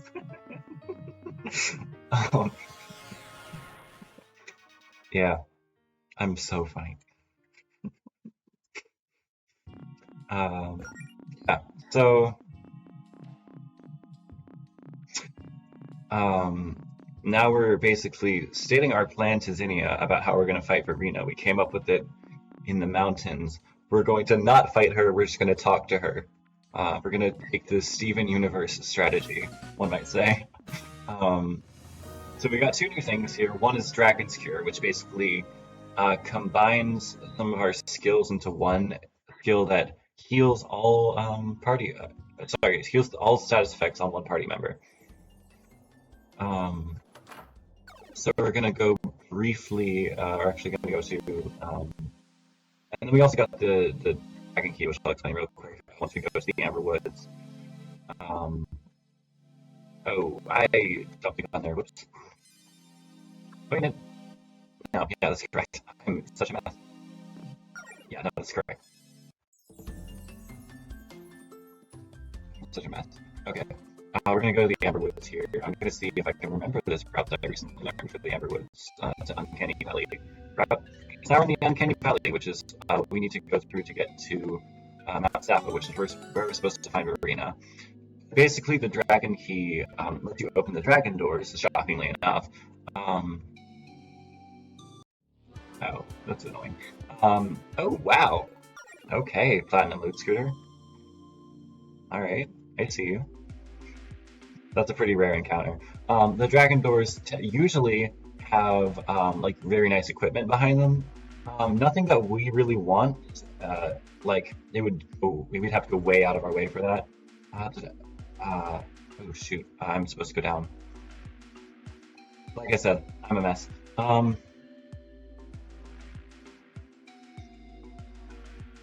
not down like that though. I learned this route very recently, so I'm sort of lost. This section of the game. Yeah, we got through it. And now we're back in the Amber Woods, and we're going to go to the right here, because to the right here is Dragon Door. So,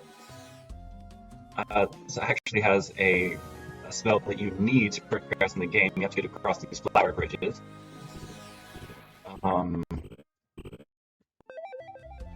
So that's one of the dragon doors we need, and then the second one is going to have a boss behind it. We'll get to that in a second, but we're going to grab the second critter here to save, because you do need 2 to get anything out of them. We're going to go to a sanctuary where the head of the sanctuary, like who runs it. Excuse me, we don't need to go that way. I'm running on the old route again. How normal of me. Cool. The person who has the sanctuary has lost all of their critters and needs you to find them, and will give you very nice rewards for finding them, including an item for Claire that makes her just extremely overpowered. So, considering Claire is one of our main attackers, we really do want that. It used to be that we would get a jacket for Allison that makes her get critical hits better. But now we do the Claire thing because the critical hit jacket was just kind of meh. Anyway, here's the Sanctuary. We're gonna meet the Sanctuary owner, CEO of Sanctuary LLC. Yeah, it's just like a little place in the woods. And then we're gonna buy a hammer. I buy a hammer. And now this is what we do with the, excuse me, that was a wrong input. And I'm gonna have to do some equipment here soon. So let's take a look at that. This is Claire's item, and considering we have 2 critters, you're able to get it. You can get an item for 2 critters. And now, I'm going to go into equipment. That's not equipment. That's equipment. We're gonna do Allison. Allison. No, that's not Allison. Oh no, I messed it all up. Equip. We're gonna go back. We're gonna get conference. Okay. Allison. Auto equip. No. I'm so good at this, I swear. Like, so discombobulated. And then we're gonna do. Oh, excuse me, that was also wrong. I guess we can do this though. And then I think Melody wants Chronomancer. And then I don't know how Fighter's Headband got a Melody, but it needs to be on Allison. And this needs to be. I am just like so good at movement. And then this needs to be Spellblade, right? And Jody's good. Yeah, okay, that works well. Okay. That took ages.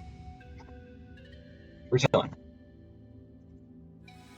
We're going across the flower bridge. You can see, you know, we needed that spell to move on because it looks like there's a path up there, but there isn't. So now we have that. We're going to go fight the enemy that we need the star fruit for that I keep mentioning. The enemy is quite strange. First of all, I mean, you'll see it. It's a helper jelly. Or is it? It's a heavy jelly. So in this fight, you can only damage it with star power attacks. So we're going to start by doing Kiss, and then we're going to eat a star fruit as Allison, and then we're going to eat a star fruit as Claire, and then we're just going to barrier Claire just to be safe. Not that she'll need it, but Jody doesn't have any damaging star power attacks. So, you know, might want to deal with that. And then we're going to do. Well, I guess attacking doesn't hurt too much. And then we're going to heal Claire, and then we're going to just keep doing star power attacks. But typically with Jody, I like to do barriers during this fight rather than attacks, because her attacks don't do any damage. Like, she has to do something on her turn, so like just spamming through an attack doesn't hurt too much. But now I'm just going to guard because Melody doesn't really need any help with her hit points. Like, she'll be fine. And now we're just gonna first aid her anyway, just because he needs to do something.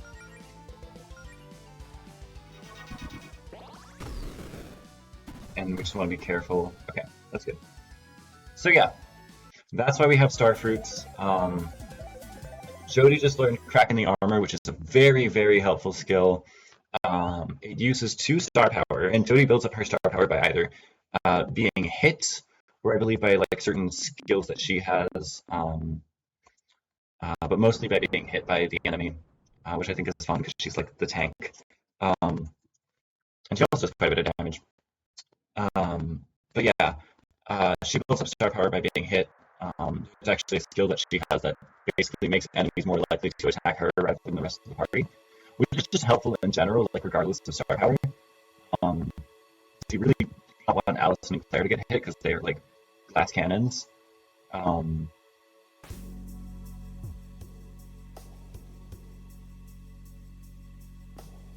And now we're climbing Mount Sappho. Yeah, cracking the armor damages the enemy like a good bit, and then also lowers their defense, like both physical and magical, I'm pretty sure. So that's quite fun. That is quite helpful. And now we're going to get to a very stressful part. With these guys, if you hit them, you cannot avoid them. You cannot flee from them. So I'm going to be very careful here.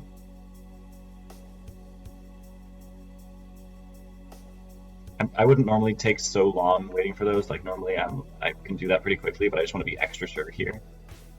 And now we have a minecart puzzle. You know, when you push the minecarts, they go. It's not much of a puzzle. Like, it's extremely easy, but you know, it's kind of cool to have. I think I just wanted to have it for that, you know, minecart just across the lava gag. We're going to do speed up Allison. Excuse me, speed up Claire. Allison is going to use lightning kicks, her new skill. That attacks all enemies, and then we're going to just do, I don't know, attack that.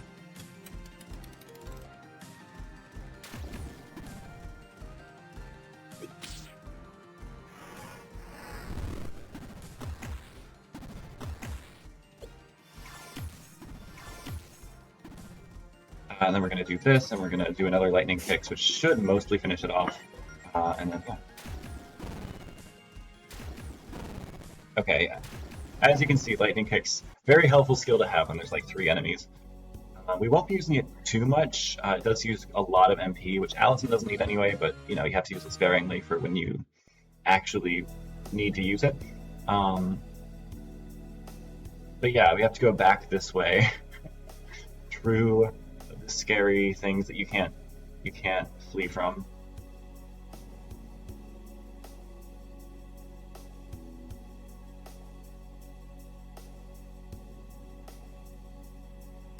We made it. That's always very stressful. I have lost a lot of time in runs to that, like hitting those fights and not being able to flee.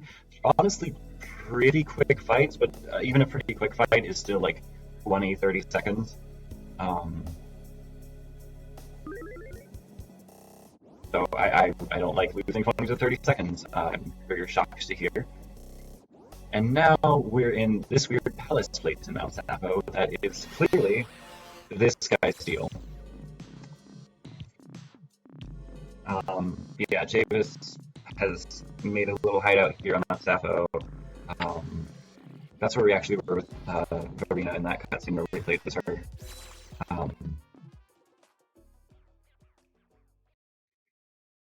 And this is, so Javis just split us all up, split the entire party up into solo like sections.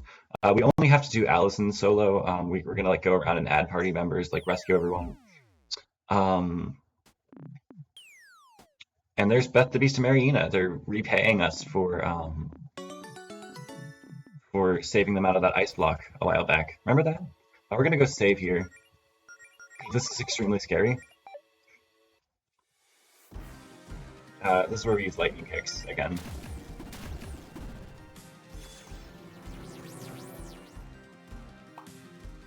The color wheel just swaps the color scheme of a party member who's not even here, which is funny. The color wheel's like animation is really slow, so we try to get rid of it as quickly as possible, but you know, there's only so much you can do. And now we're moving on to the Dark Horse. So I'm going to get this Mega Potion just in case, because this thing is really scary, this section. We're just going to have to attack, hope we get a counter. Nope, we didn't. Okay. But it's still fine. Like, we'll be okay.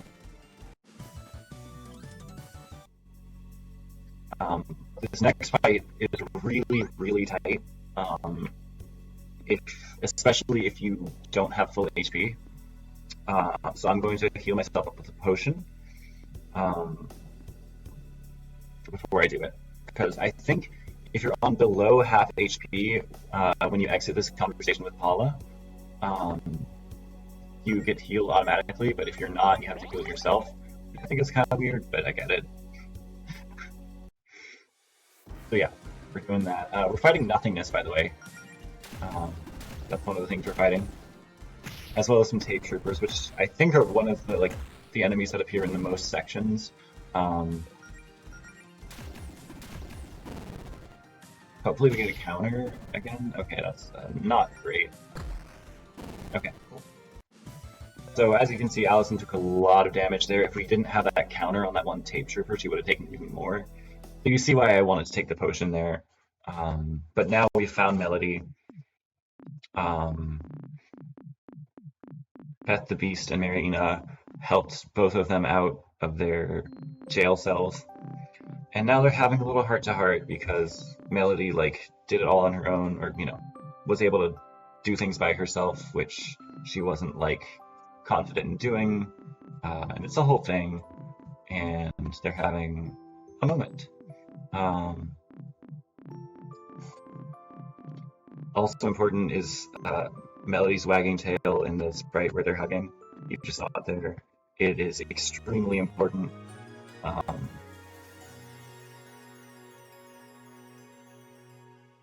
And yeah, now we have the final dungeon, basically. We have these little gems, I guess, that rotate the paths. We have to get through all of them. Then we have to... I mean, we don't have to dodge enemies, but we should. And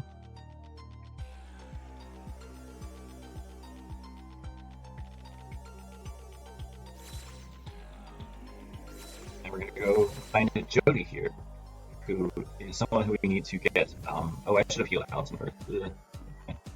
She auto-healed because I was below half. Okay. So we're going to speed up Allison, actually. And then she's going to attack Fun Police Officer. Rather, Fun Police Officer. Because this is the Fun Police. He declares that there's just no fun allowed.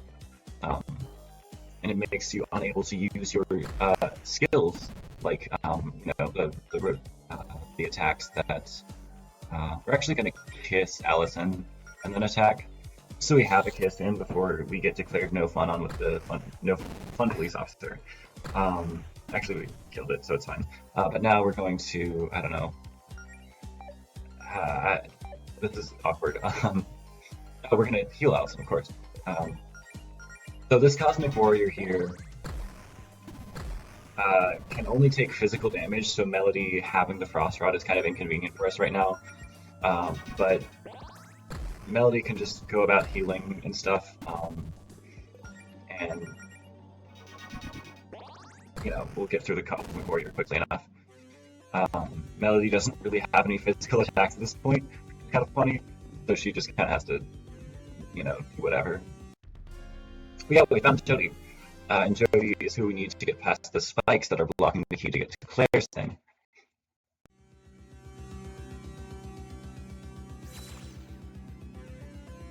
We're gonna hope this guy doesn't follow us up because this is a long path. If this guy gets stuck on it, we're here for ages. I'm pretty sure he didn't follow us. Okay. We did run into him, but he's not in our way, which is what counts. And so now that we have that key, we're gonna go get Claire. Up in here. To the chest and Claire here. If you talk to the chest first, Claire gets mad at you, which is time loss. So it's optimal to not insult Claire by talking to the chest or trying to save her. Which is nice. It's nice to have it be optimal to be nice. A lot of things in this game are optimal that are just... It's good that they're optimal. I like that they're optimal. Such as the kids in Act 1. And now we have this key that goes up here. This is going to be...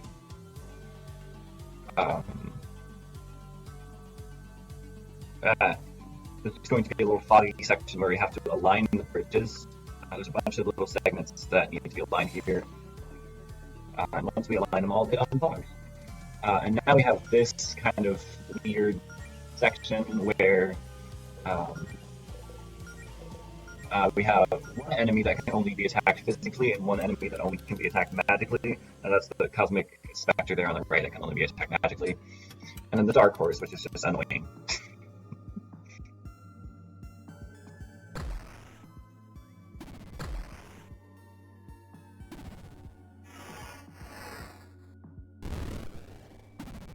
Yeah.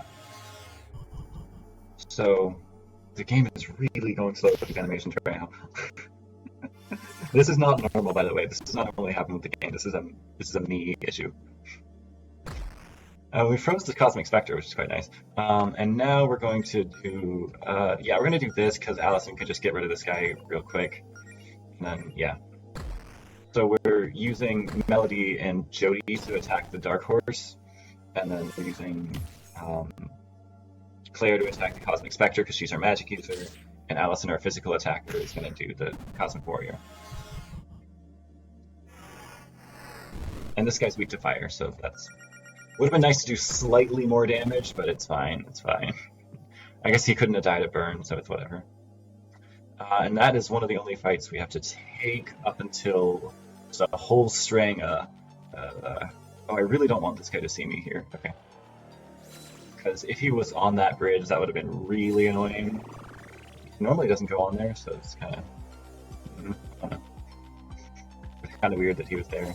Yeah, now that we've aligned all the bridges, it's unfogged and we've unlocked the door to get past it. And real quick here, we are going to take a picnic break. Awesome. Because we've got a couple of fights up here that are going to be maybe not difficult, but we're going to want to have our MP and HP up to snuff on them. Including a return to the Gumball Goliath. We're going to speed up Allison. This thing is weak to ice, so all we need to do is speed up Claire as well.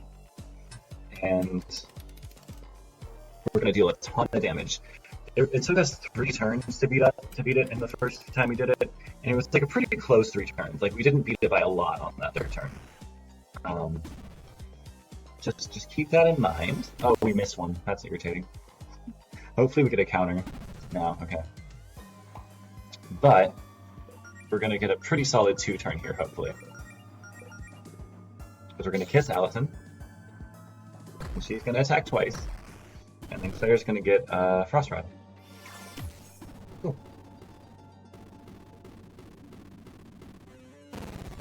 Gumballs that guy summons do like stat effects. Some of them do damage, but really you don't have to worry about them too much because they're gone so quickly. We're going to put a... Oh, whoops. I'm so good at navigation. Okay, so we want to put the key in the box here, like we did in that first basement dungeon with the corruption. And now we have a ton of traps. You might not be able to see them on the floor, but I promise you they're there. They're little white squares with diamonds in them in the bottom right of each tile. The fact that they're on the bottom right corner of every tile makes it really confusing to figure out where they are, like what tiles specifically they're on. And you just kind of get a feel for it the more you practice it.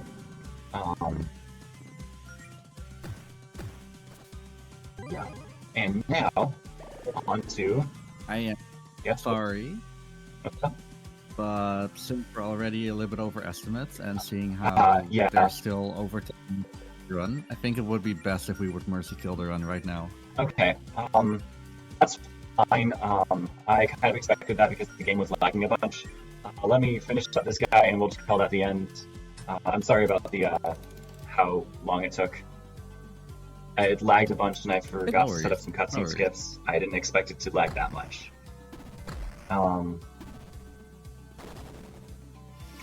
Sorry about that. Feel free to finish up the outro. Yeah, I'll do the outro. If you want to find out what the ending of this game is, you should go play it. Shout out to the developers with this game. It was like 3 people.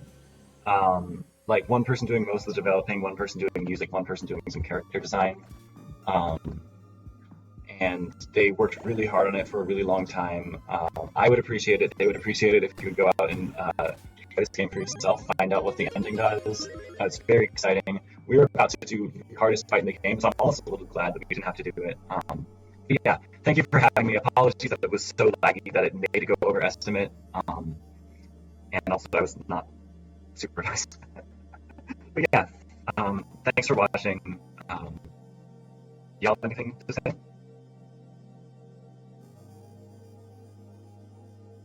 No, I think that's all good. As Kyra said, go check out this game. Tech just wasn't on our side today. No.